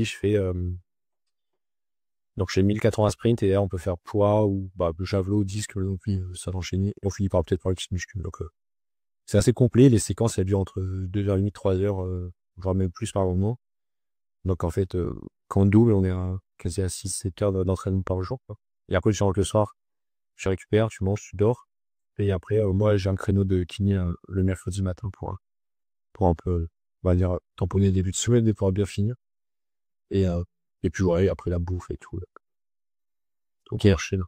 Justement, la bouffe, est-ce que quel rôle joue la nutrition dans ta performance? Est-ce que c'est quelque chose à laquelle tu fais gaffe? C'est quelque chose avec laquelle je fais gaffe. C'est assez dur pour moi parce que à La Réunion, on a des plats, enfin les plats traditionnels sont quand même assez gras, on va dire. Il y a, on cuisine beaucoup avec de l'huile et tout. Enfin, cuisine des îles, tu vois. C'est bon, par contre, c'est super bon, c'est incroyable. Ouais, ouais. Mais du coup, non, j'ai tendance à être, je suis pas très sucré, mais j'ai tendance à être attiré énormément par la bouffe grasse. Donc c'est pas simple, surtout l'hiver, tu vois. Bon, là cette année, je suis beaucoup moins. Le fait d'être en coloc, par exemple avec Maxime, tu vois, t'as pas le truc de dire, bah j'ai la flemme et je vais commander parce que si t'as la flemme, bah le mec est derrière, enfin, le Maxime, il va arriver, il va préparer le truc, ou l'inverse, tu vois. Du coup, en fait, tu manges toujours assez sereinement, enfin, sainement plutôt.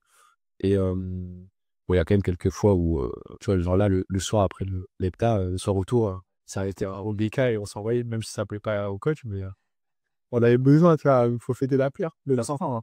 Ouais, c'est important. Oui, tu vois, eux, ils sont dans le truc où bah, la saison n'est pas finie, on a les Gardales. Donc, après les Europes. Mais sur vraiment, j'avais tellement, enfin, j'étais tellement fier dans le truc, j'avais envie de bouffer de la merde. Moi, ça me fait tellement plaisir de bouffer de la merde que tu vois, tu t'envoies, quoi. Mais non, si je fais gaffe là, bah, tu vois, à part cette fois-là, le dimanche soir, sinon, on essaie de manger un max prot, fibre et tout. En plus, je fais des études de diète, donc tu vois, je sais, enfin, ce qui est bon.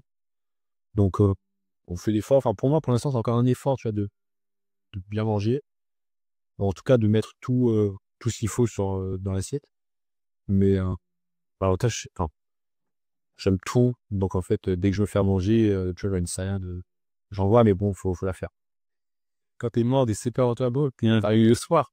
Quand tes 2 séquences d'entraînement, tu vois, t'as fait 1h30, il faut faire à bouffer. Truc simple, rapide. Ouais, tu manges et puis tu repars, t'as le plein, mais en même temps, après l'entraînement du matin, quand t'es en muscu, t'as la dalle, quoi. Mais tu vas pas trop manger parce que sinon, l'après, va être compliqué. Donc, Ouais. c'est hyper important. Pour moi, je pense avec le sommeil, c'est les 2 choses les plus importantes. Si tu dors pas et que tu manges pas bien, tu peux faire ce que tu veux à l'entraînement. Tu te supplémentes? Heu, Actuellement, non. Enfin, une supplémentation en protéines après les muscu avec un shaker, mais tu vois, c'est une boisson de récup. Mais à part ça, On va dire vitamine D l'hiver, alors. bah, si cet hiver, si j'en ai pris parce que je suis allé chez le médecin et qu'il m'en a donné. Mais sinon après, autre que, bah, l'hiver, la vitamine D, et les shakers de prod juste après pour la récup, non. Non, pas du tout. Donc après, il y a des protocoles en chaque compét, tu vois, on a des protocoles, caféine, Morten, le Bicard avant pour le lactique. Que je fais l'été, là, l'hiver, je ressens pas le besoin. Je vais prendre 1000, je sais pas, bouffer de la gelée, bicarbonate, c'est trop horrible, c'est pas bon.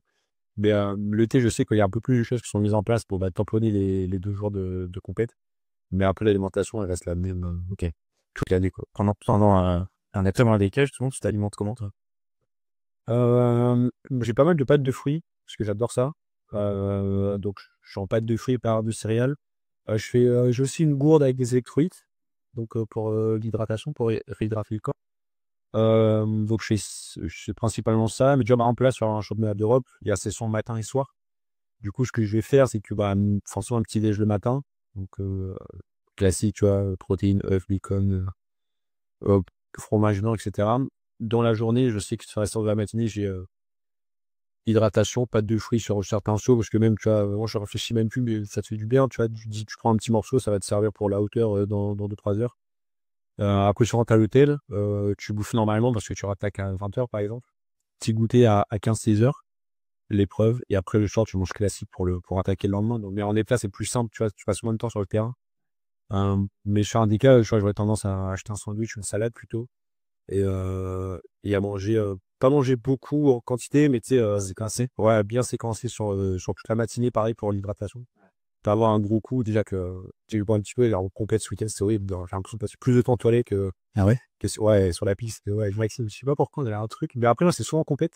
Souvent qu'on sur une piste tout le temps. Ouais, ah ouais. Tout le temps, tout le temps. Alors, même, tu vois, tu bois ça, rien du tout, mais vu que tu en bois, enfin, par beaucoup de séquences, au final, alors, toutes les 30 secondes, t'as envie d'aller pisser. C'est horrible. C'est horrible. Genre, je me rappelle, là, ce week-end, à la hauteur, la juge qui nous emmenait aux toilettes, mais je sais pas combien de fois elle a fait d'aller-retour. Mais, La perche tout le temps. ah ouais. Mais je pense, en compète, ton cerveau, ton corps, il est tellement à la balle, tout le temps, que genre, je sais pas, Ouais, gros, ça fait. mais ouais, non, même tu bois, tu te dis, faut pas je me déshydrate, moi, un petit peu par. Ouais, ouais, c'est vrai, c'est ça. Là, du coup, tu récupères, enfin, t'as fait une semaine un peu off. Ouais. Une semaine de récupération post-EPTA. Comment comment t'articules justement, genre, je sais pas, une semaine avant un EPTA, ça va être quoi ta semaine, tu vas t'entraîner comme d'hab ou tu vas faire des jours off? Ah bah là, cette semaine, avec le déplacement jusqu'aux Pays-Bas, donc j'ai entraînement, donc là, j'ai repos jusqu'à demain, donc dimanche. On fait une séance donc lundi. Je sais pas encore de quoi, mais je pense que ça va être une séance un peu de sprint, course placée. Donc c'est des trucs la semaine d'avant, donc intense, mais pas non plus trop. Et en quantité quasiment rien pour pas créer arriver le week-end sur de la surfatigue, tu vois. Ouais. Donc là, lundi, ça va être vraiment chill. Et après, mardi, donc déplacement donc jusqu'aux Pays-Bas, donc Bordeaux, Paris, Rotterdam. Et après, donc nous, on commence vendredi, on finit samedi. Donc mercredi, on va tamponner un peu le voyage, petit footing, on va voir les kinés. Jeudi, petite activation sur le stade. Donc nous, on aime bien faire, moi, j'aime bien faire quelques départs en start pour un peu tâter la piste aussi et voir un peu le matos. Quelques bondissements, impulsions, hauteur, longueur. Bon, ça dure 1 heure et demie, tu vois, et après tu rentres, tu te mets dans ta bulle un peu, pareil, tu vois les kinés, médecins, prends les soins. Et après, bah, le vendredi matin, ça attaque, quoi. Donc là, c'est un responsable de semaine de chill. Ok. Donc ensuite, on a une séquence d'entraînement et t'as une séquence de rappel un peu sprint pour le réveil jeudi matin. Enfin, Je fais pas de jour off complètement. bah mardi, ce sera un jour off, je pense, mais bon, vu qu'il y a le voyage, enfin, c'est fatigant pour moi. Enfin, oui, tu t'entraînes pas, mais ça te fatigue quand même. En tout cas, mardi, j'avais pas sur le stade. Mercredi, oui, mais pas. Mardi, c'est le petit jour. Ok, ok. On arrive quand même à la fin du podcast. Est-ce que déjà, tu as évoqué le truc, tu fais une formation de diète Ouais, je fais un BTS diététique, ouais. en distance? Ouais, avec la CNIL. Ok. Première, deuxième année? Là, c'est ma deuxième année, ouais. Donc la dernière année. Enfin, d'ailleurs, normalement, je rattaque l'année prochaine pour finir de valider les différentes épreuves. Parce que là, ça fait 2 ans que j'y suis. Là. Ok, tu l'as là. Moduli pour que ce soit plus simple l'entraînement, même sur les partiels, etc. Avec la période de compète, c'est pas forcément ou simple. Donc, on fait comme ça. T'as d'autres hobbies? On parlait de basket tout à l'heure. T'as un hobby que la clé, que le basket, La play? C'est ok, ouais, quand même. il a du kiff. En plus, Maxi, on est à fond dedans. Hein. Tu vois, tous les soirs, sur les clubs pro, ils s'en fichent pas avec des pompes. T'as des sont les caldures au kiff les après-midi.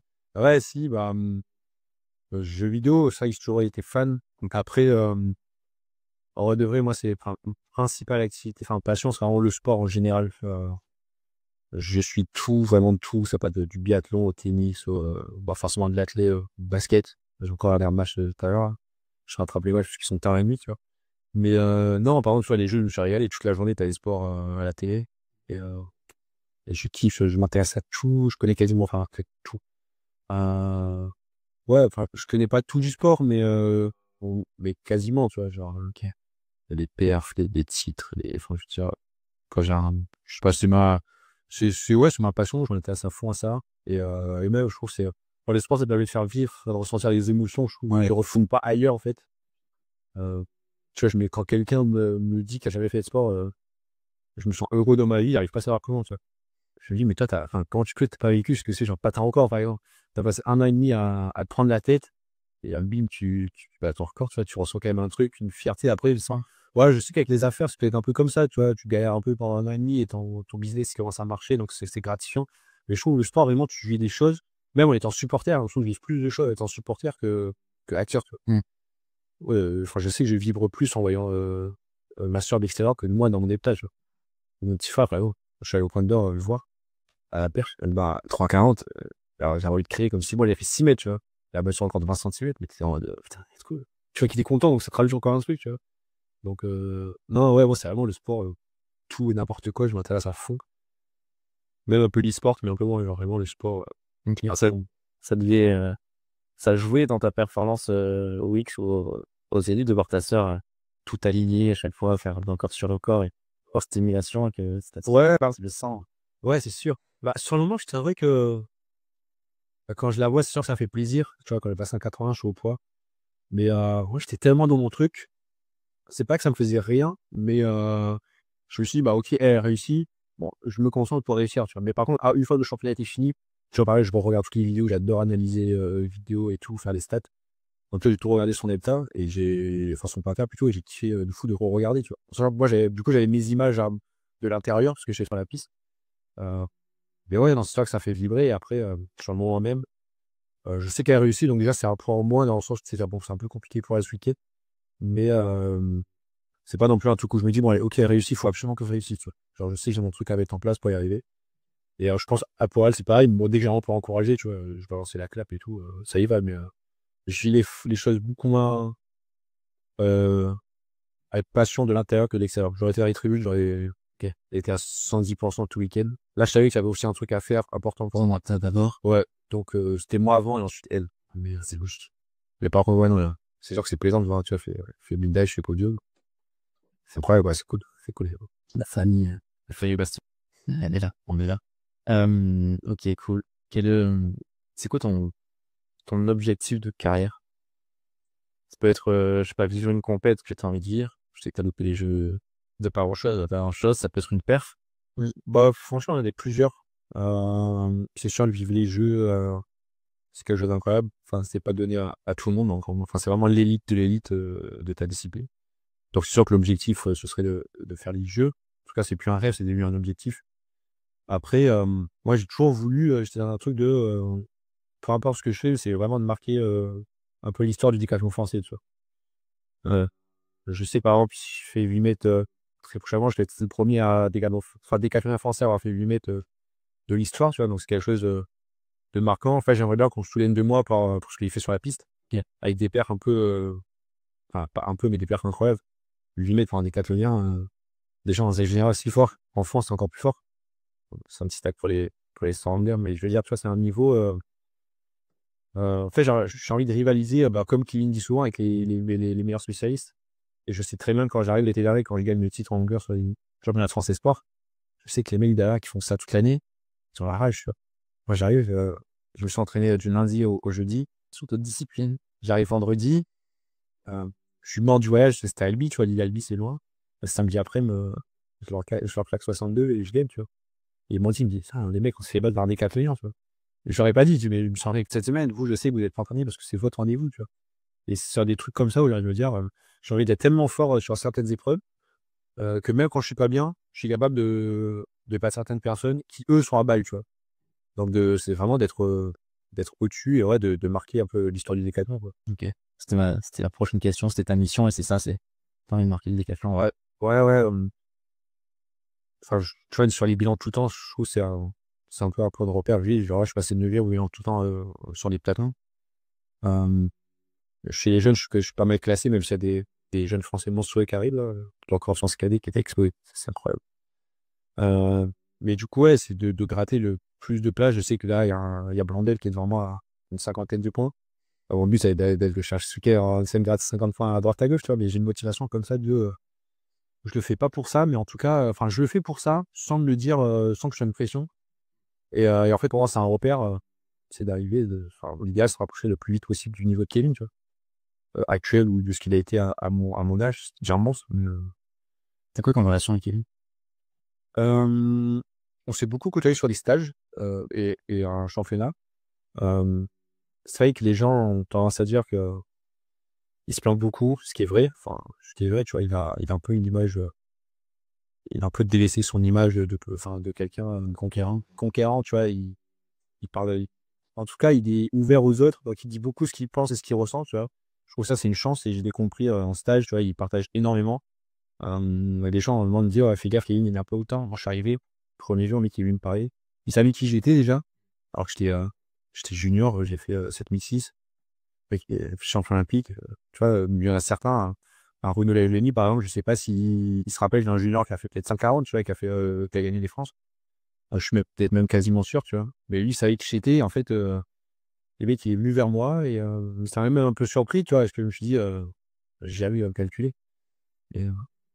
Et il partage énormément et enfin, il aide beaucoup, en tout cas sur place. On parle pas du tout sur les réseaux, tu vois, on n'a pas cette relation en étant très proche et de forer des messages et tout. Mais par contre, dès qu'on se voit, je sais pas, ça le fait plaisir que je sois là. En tout cas, moi, ça me fait plaisir que je sois là. Et on parle sans problème de tout, forcément de perf et d'athlètes, tu vois. Donc, j'ai une relation, on va dire, assez. C'est pas une relation très forte, mais en tout cas, suffisamment pour qu'il m'aide. Je sais que si j'ai besoin, je lui demande au moment et il m'aidera, tu vois. Même Gaëtan me dit, si t'as dans le conseil sur le moment, n'hésite pas parce que, enfin, Kevin, il adore partager, tu vois. Donc, je pense qu'on se retrouve un peu sur ce point où moi, j'adore partager avec les plus jeunes que moi et lui aussi. Donc, en fait, je sais à ce moment, si j'ai une question, il n'y a aucun souci avec ça, quoi. Ok. Donc là, d'ailleurs, ce qui est bien, c'est qu'on se retrouve, il sera là au stage en mars, au Portugal, avec le stage de combiné. Donc, enfin, je sais qu'on va parler de perf, on saura pas, enfin, c'est la dernière fois que c'est lui, c'était aux Europe, tu vois, il a fait sa qualif au jeu, etc. Je sais qu'on va forcément parler des jeux, parce que ça s'est pas bien passé, moi, je suis pas qualifié. Mais bon, enfin, je veux dire, on pense sans aucun problème, sans. T'as une nouvelle de lui, niveau santé, enfin. Vu qu'on parle pas sur les réseaux, tu vois, je vais pas lui envoyer un message pour me dire comment ça va. Je sais qu'en plus, il est, comment dire, pas fermé, mais il est vraiment dans sa bulle et sans aucune distraction, en tout cas, des mois, avoir le moins possible de distraction. Mais oui, j'ai quelques trucs, ça va mieux. Enfin, en tout cas, ce qu'il avait communiqué que ça allait mieux. Que j'étais pas encore au top à 100%, mais que ça revient, en tout cas, qu'il prenait son temps pour être là cet été. Ok. Donc, après, je vais pas te mentir, si là cet été, il connaît sur le même décathlon, mon but, ce serait de. En grand championnat, c'était à droit 3 places, on est 4, avec Luc maintenant. Dans les plus à passes, plus ça va être horrible, parce qu'il y a, enfin, horrible. Il y a Maxime qui arrive, même derrière. Donc, vraiment, on va être une nation un peu comme les Norvégiens, les Norvégiens, les Lituaniens et les Allemands, tu vois, on va être 5 ou 6 dans les bilans, c'est mieux. Et à se battre, donc c'est bien pour le pays, c'est bien pour la discipline, seulement parce qu'on a eu un gros truc là, quoi. Mais personnellement, après, il faut falloir se battre et s'arracher des places, quoi. Donc ça commence dès cette année, hein, avec Luc, mon mec qui est déjà qualifié, mais tu vois, Kevin, Luc et moi, on n'est pas encore qualifiés. Donc, il va être obligé de ressortir à un moment donné qui change peut-être sur les francs, je sais pas encore ce qu'il y a prévu, mais s'il sera là aux francs, je serai là, et mon but c'est de taper, prendre sa place, et lui dire, regarde, c'est pas ce genre de retraite qui. Ouais. Je sais qu'il arrêtera pas de tout ça. En plus, ce qui est horrible, c'est que ce genre de mecs qui sont quand même compétitifs, mais quoi, un niveau incroyable. Ouais. C'est qu'en fait, le moment où tu commences à croire que tu vas l'avoir, en fait, t'as remis une case dans la machine et le mec, des produits après, il t'explose, il te repasse devant, toi. Alors que toi, t'es déjà à 110% de ce que t'es capable de faire. Et sur 3 épreuves, t'es devant, tu te dis, ça c'est bien. La hauteur, c'est pas trop, tu vois, j'imagine, la hauteur, c'est pas trop son truc. Je suis sûr qu'il serait capable de ressortir un soir 2, 3, 2, 4 si je suis devant lui avant la hauteur, tu vois. Et derrière, après, deuxième journée, c'était foutu parce que c'est un monstre. mais c'est quand même incroyable. Et enfin, moi, je kiffe, tu vois, venir un peu titiller les meilleurs de la discipline. Et un seul des plus au retranchement, c'est un peu le début du. Moi, j'arrive et enfin, bouche à l'effet, sinon je prends ta place. Tu vois. Et ça marche aussi pour moi, que ce soit Maxime derrière ou Luc, par exemple, tu vois, qui a son crâne. C'est le game, quoi, mais c'est cool quand ça se passe comme ça, parce que tu tires l'un et l'autre. Donc, ouais. Tu vois, l'idéal c'est que sur l'année qui arrive, c'est que sur le DK, je lui qui me passe devant, je lui repasse devant, et tu vois que pendant 2-3 ans avec Maxime et tout, tu vois ça se tire, quoi. À chaque DK, il y a un nouveau leader du groupe en termes de record, tu vois. Et qu'en fait, en faisant comme ça, on arrive au bout d'un mois, genre tous les 3 à 8004, 8007, voire plus. Ce serait fou. Alors, 3 mecs à 8004 dans le même groupe. Ça, ce serait une dingue, quand même. Donc, on sent assez bien on sent la passion, tu vois, les mecs qui viennent s'entraîner. Ils viennent, ils savent ce qu'ils veulent, tu vois. Donc, tu peux pas te dire, je viens pour chill aujourd'hui au poids. Si tu chill au poids, derrière, il te reprend 50 cm et t'es plus le meilleur du groupe au poids. Ça fait chier. Du coup, il est obligé de te bouiller le cul pour repasser 50 cm dedans. Il est fou. Tu vois, un peu comme ça. Mais ça reste sain, tu vois, c'est pas toxique. Non, ça permet d'évoluer, tous. C'est ça, c'est pas toxique. On a ça, parce qu'il y a certains de bien sûr, tu vois. Mais nous, l'avantage, c'est qu'on se connaît des stages, mais personne envie l'autre, tu vois. On sait que chacun ses points faibles, ses points forts. Mais moi, tu vois, par exemple, je sais pas, Maxime, je sais qu'il a par exemple du mal sur le disque. J'ai qu'une hâte, c'est que c'est généralement soit disque, parce que du coup, l'avance que j'aurais eu sur le disque, je suis obligé de rattraper sur une épreuve où je suis moins fort, tu vois. Donc, pareil pour lui. Donc, en fait, ça toujours dans un truc de, si lui, il faut rester sur son point faible, toi, t'as pas le choix, tu t'as raté des points ailleurs, donc c'est soit redevenir encore plus fort ou pas, tu vois. Donc, pour rester sain. Ouais, c'est ça. C'est plutôt cool. Trop cool. Objectif, ça va être les mondiaux. Je préfère ne pas de qualifier mondiaux, faire une ou pas faire une et de qualifier mondiaux. C'est parce question, en plus, c'est une idée, enfin, c'est un débat qu'on avait des temps hier. Bon, c'était pas sur faire l'UMI, tu vois, c'était plus en mode, est-ce que tu préfères aller aux mondiaux et faire 8002 ou ne pas y aller et faire 8004? En vrai, j'aurais du mal à répondre parce que ce qui marque sur le CV, quand même, c'est les championnats. Mais après, je me dis quand même, si je vais pas aux mondiaux et que je fais 8004, déjà, ce serait une aberration de pas aller aux mondiaux et faire 8004. C'est que 8004, tu vas forcément quasiment aux mondiaux. Mais je pense que je choisirais quand même les 8004 et pas aller aux mondiaux parce que ça me permettrait d'entrevoir par la suite, pourquoi pas un DK à 8005, 8006 l'année d'après, tu vois. Et si tu sors un DK à 8005 en championnat, tous les coups, tu fais médaille, tu fais 3. Ok. Ou 2. Enfin, ça dépend des années, mais ça vient de moins en moins problème avec les monstres qu'on a. Mais donc, je pense que je vais peut-être le total et de sacrifier, on va dire, les qualifications et pas encore derrière un championnat du monde. Mais derrière, arriver aux Europes et peut-être faire un podium. Ça, je prends à tous les coups. Tous les coups. Clair. L'athlète pour toi, c'est quoi en une phrase? C'est ma vie, hein. Ouais. Ça, j'ai toujours connu l'athlète avec mes parents. J'ai toujours vécu dedans.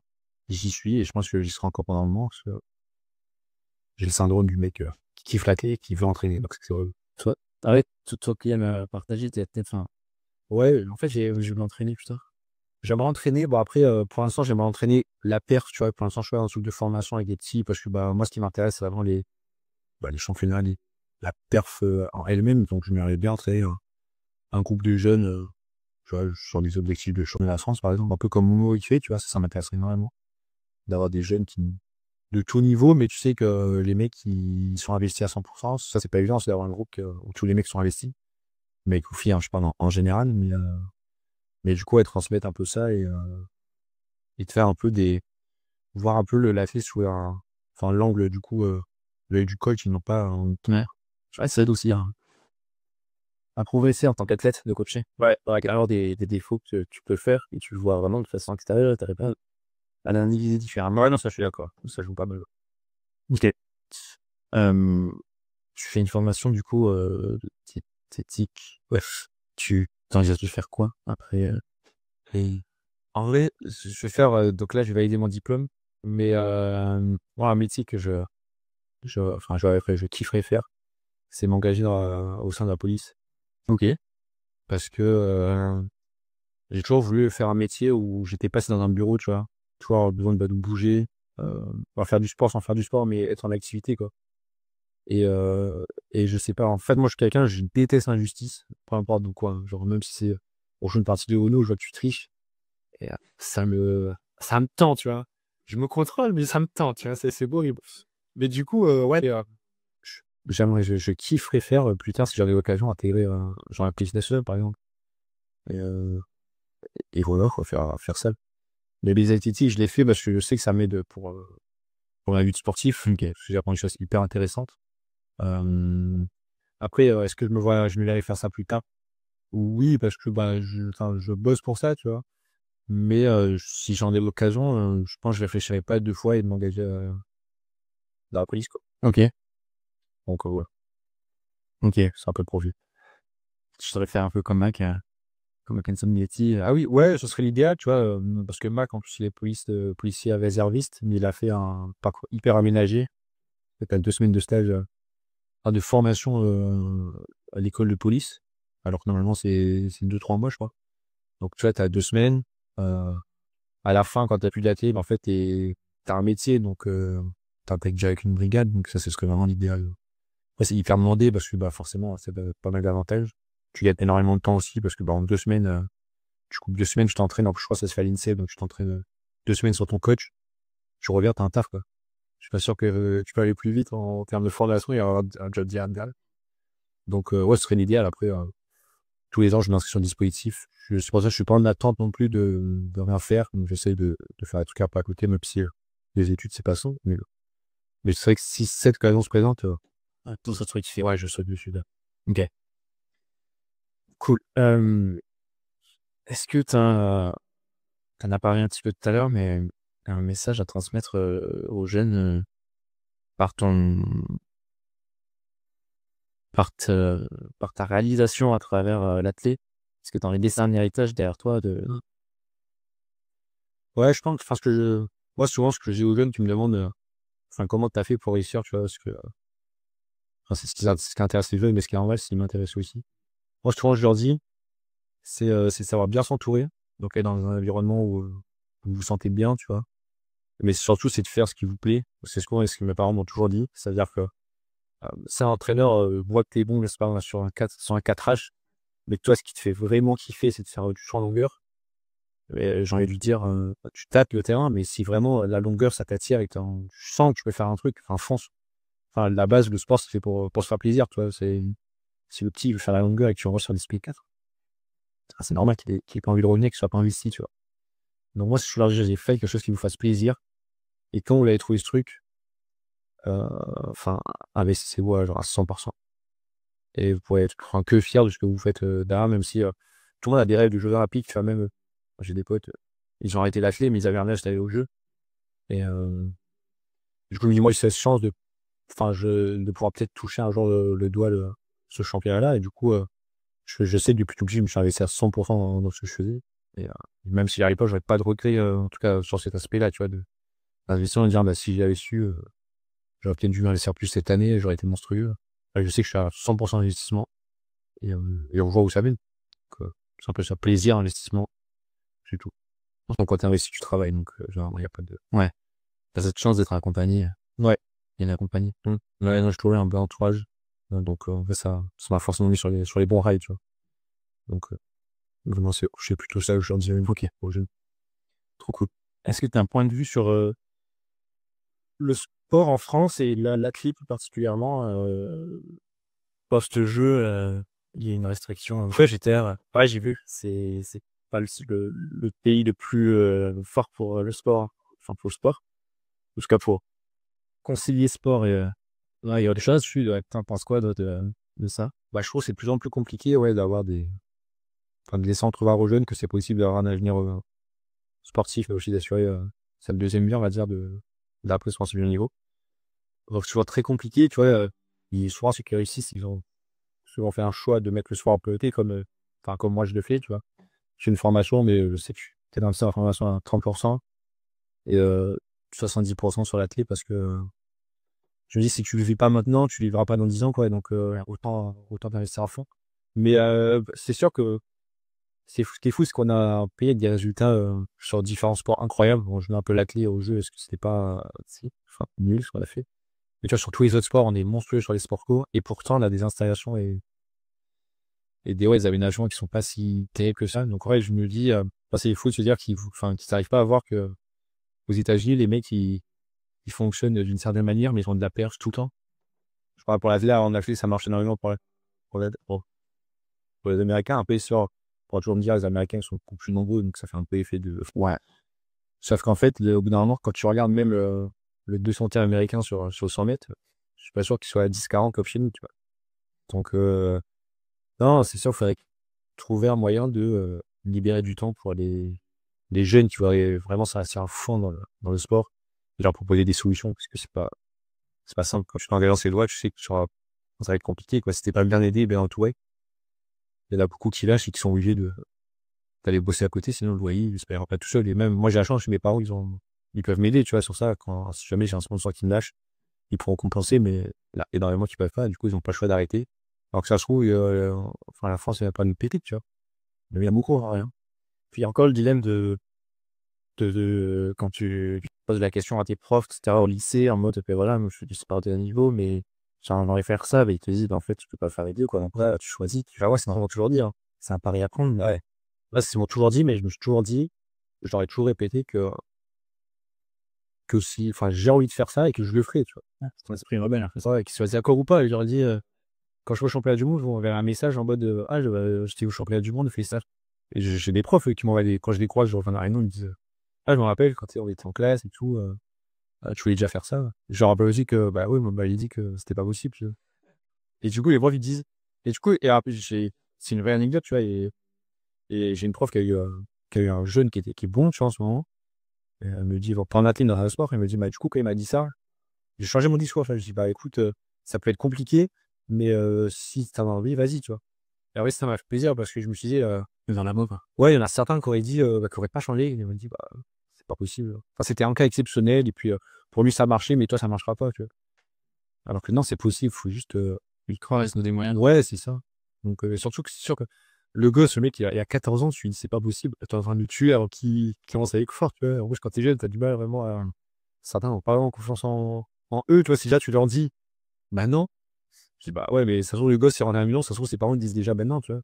Enfin, du coup, il y a personne qui croit en lui, ça se trouve, même lui, il croit pas en lui, donc, il va dire, bah, il va se persuader que c'est pas possible, donc, fou. Donc, ça, c'est pas terrible. Donc, en vrai, ouais, non, faut vraiment y croire, mais c'est pas simple, quoi. il a le petit côté rebelle et pareil, c'est important de croire en ce que tu fais, en toi et tu sais que tu vas t'en donner les moyens. Ouais, c'est ça, mais surtout, bah, tu vois, c'est un rêve. Hein. Quand t'es gosse, tu rêves, mais du coup, t'as qu'une envie, c'est d'accéder un peu à ce rêve, parce que bah, ça veut dire que t'es un peu la concrétisation d'une vie, tu vois. Et dans tous les domaines pareil, en fait, tu vois, moi, ouais, j'ai fait le choix d'arrêter mes études, enfin, de pas faire d'études après le bac pour me lancer mes business. Au début, tu sais, t'as mal au cœur, t'es là, tout le monde te dit, mais non, mais vas-y. Là, je comprends, en plus, je m'arrêtais genre 6 mois avant l'obtention d'un BTS. Tu sais, je sentais que j'étais pas à ma place, il avait pas envie. Ouais. Et en même temps, il y a le sport. Je me dis, ouais, bah, si je fais pas d'argent, ben, je vais arrêter le sport. Moi, j'ai tout construit autour parce que je continue à progresser, etc. Et t'es là, tout le monde en France te dit, c'est rien, c'est dangereux. Et en fait, fuck, quoi. Après, j'y suis allé, tu vois, et ça a mis du temps, mais ça fonctionnait. Oui, non, c'est sûr.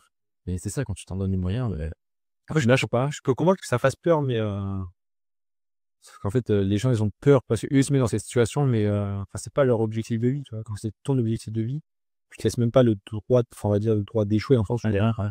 Enfin, tu y vas à fond, quoi, tu tentes tout. Et oui, si ça marche pas, bah, fais pas à attendre les allocations et chez moi, tu vois. Ça, c'est impossible. Je trouvais forcément un truc, tu vois. Tu es forcément un débrouillard quand tu sports du haut niveau, donc Bah oui, t'apprends des soucis. t'apprends des choses que tu vois pas ailleurs. Le sport, ça d'ailleurs tellement de choses. Ouais, est-ce que t'as un livre à recommander, un livre qui t'inspire? Un livre, oh, je suis pas du tout lecture. Un film, peut-être? Euh, un film que moi j'ai kiffé. Bon, j'en ai deux, c'est toujours en rapport avec le basket. Hein. Mais les films de la série Netflix sur avec Michael Jordan, je trouve que c'était fou. C'est là où en fait je me suis rendu compte. C'est un peu comme on parlait tout à l'heure, tu vois. Lui, il s'est investi à 100%. Il y a aucun moment il a laissé les autres personnes lui mettre le doute, tu vois. Et ça, je trouvais ça incroyable parce qu'en fait, je me suis dit, bah, si ce mec-là, il est capable de croire en lui, enfin, de cette manière, pourquoi moi je le suis pas, tu vois. Et en vrai, du coup, en regardant cette série, ça te donne, t'as l'impression que t'as fini la série, t'as l'impression que tu peux tout faire. Vraiment, c'est un peu une série un peu motivation, tu vois. Moi, ça, je vous recommande à fond. Euh, et après, la dernière série, c'était Course of Gold, là, récemment sur Netflix, avec, sur le basket, le tournoi de basket, là, des jeux. Et il y a une phrase qui que j'ai retenu, déjà, qui m'a mis bien qui m'a mis dans l'ambiance pour ce week-end. En gros, il parlait des Américains, tu sais, qui s'étaient fait, l'année dernière, en gros, ils ont perdu le championnat du monde. Ils ont même pas fait médaille, parce qu'il y a une aberration pour eux, tu vois. Et du coup, ils ont rassemblé les meilleurs joueurs vraiment de tout, tu vois, LeBron James, des trucs comme ça. Et le coach, il dit, ces mecs-là, quand ils sont vulnérables, ils sont imprenables. Et en fait, moi, ce week-end, tu vois, je suis arrivé avec Maxime en tête des bilans. Je me sentais vulnérable, tu vois. Et je me suis dit, quand tu es vulnérable, tu peux ressentir que la meilleure, on va dire, version de toi-même, tu vois. Tu es obligé d'être bon partout pour rééquilibrer la balance et montrer au mec que toi, tu es là et que t'es pas à le niveau encore, tu vois. Et quand je me fais baller au genou à la hauteur, le lendemain, je me lève, hop, j'essaie de marcher. Et je me répète cette phrase, je me dis, mais ça se trouve, je vais aller rêver, je vais être monstrueux en deuxième journée, tu vois. Et c'est ce qui s'est passé. Tu vois, je prends la barre d'Andé à la perche, je suis à 5,05 et je me dis, mais rien peut s'arrêter. Rien, faut que déjà il soit au troisième de la passe. Le troisième, c'est pas si, tu vois. Et ça, c'est dans ma tête. En fait, sur les documentaires sportifs, je trouve, il y a toujours une phrase qui parle. Tu vois, on aurait pu me dire, enfin, tu vois, Gaëtan, il a pu me le dire, ça m'aurait pas fait le déclic. Mais le fait de voir sur une personne, que t'admires, mais quand même un peu, tu vois, c'est un sportif incroyable. Même le coach, tu vois, en étant connaisseur, c'est un mec qui a une histoire de fou. Et quand il dit ça et tu regardes les mecs jouer, tu te dis, putain, mais c'est vrai, en fait. Les mecs, ils ont perdu 2 ans d'affilée, ils arrivent, ils ont éteint tout le monde. Alors que les mecs, nous, ça fait genre 20 ans qu'on se prépare à battre ces Américains. Bah, je suis pas fait, tu vois. Donc, ouais, moi, je recommande un peu les, un peu les reportages ou les biographies sur les sportifs parce que tu en apprends beaucoup. Ok. Et en fait, tu te rends compte qu'il y a des points communs parce que toi, tu vis. Et donc, en fait, tu fais des liens et tu vois comment certaines personnes gèrent la situation et ça peut te donner des outils, en fait, Totalement. pour mieux te gérer et on peut sortir le mieux de toi, tu vois. Donc, moi, je suis à fond et tout comme ça, les reportages de sport. Ok. Je pense que c'est pour ça, en fait, que je m'intéresse autant parce que je sais que ça pourra me servir. À tous les coups, il y a un mot, comme là, tu vois, je regardais RCM, j'attendais rien, tu vois, je voulais juste kiffer. Et bim, la phrase. Et ça m'a mis sur les rails pour souder encore plus, tu vois. Trop bien. Donc, en vrai, dès qu'il y a un truc qui sort, je sais que c'est tout de sport. Ça, ouais, non. Tous les sports inspirationnels. Ouais. Ok. Cool. Est-ce que t'as un athlète qui t'inspire de dans le sport en général? En athlète, j'en ai pas vraiment. J'ai jamais eu vraiment d'idole en athlète. Pareil, moi, ça a toujours été autour du basket. Mais moi, ouais, pour moi, l'athlète mythique, c'est LeBron James. Le mec, il a une longévité de dingue. Et même quand tu le vois jouer, il est tellement au-dessus. Tu sens que le mec, il maîtrise tout ce qu'il fait, tout son environnement, il laisse rien au hasard. Et moi, c'est un peu ce que j'admire, tu vois, c'est que peu importe la situation où il arrivera toujours à ressortir quelque chose de positif. Donc, moi, c'est pour ça que je le suis à fond. Ok. Il joue avec son fils, hein. Ouais, c'est fou, ça reste son fils a été drafté. C'est marrant. C'est fou. 2 dernières questions courtes.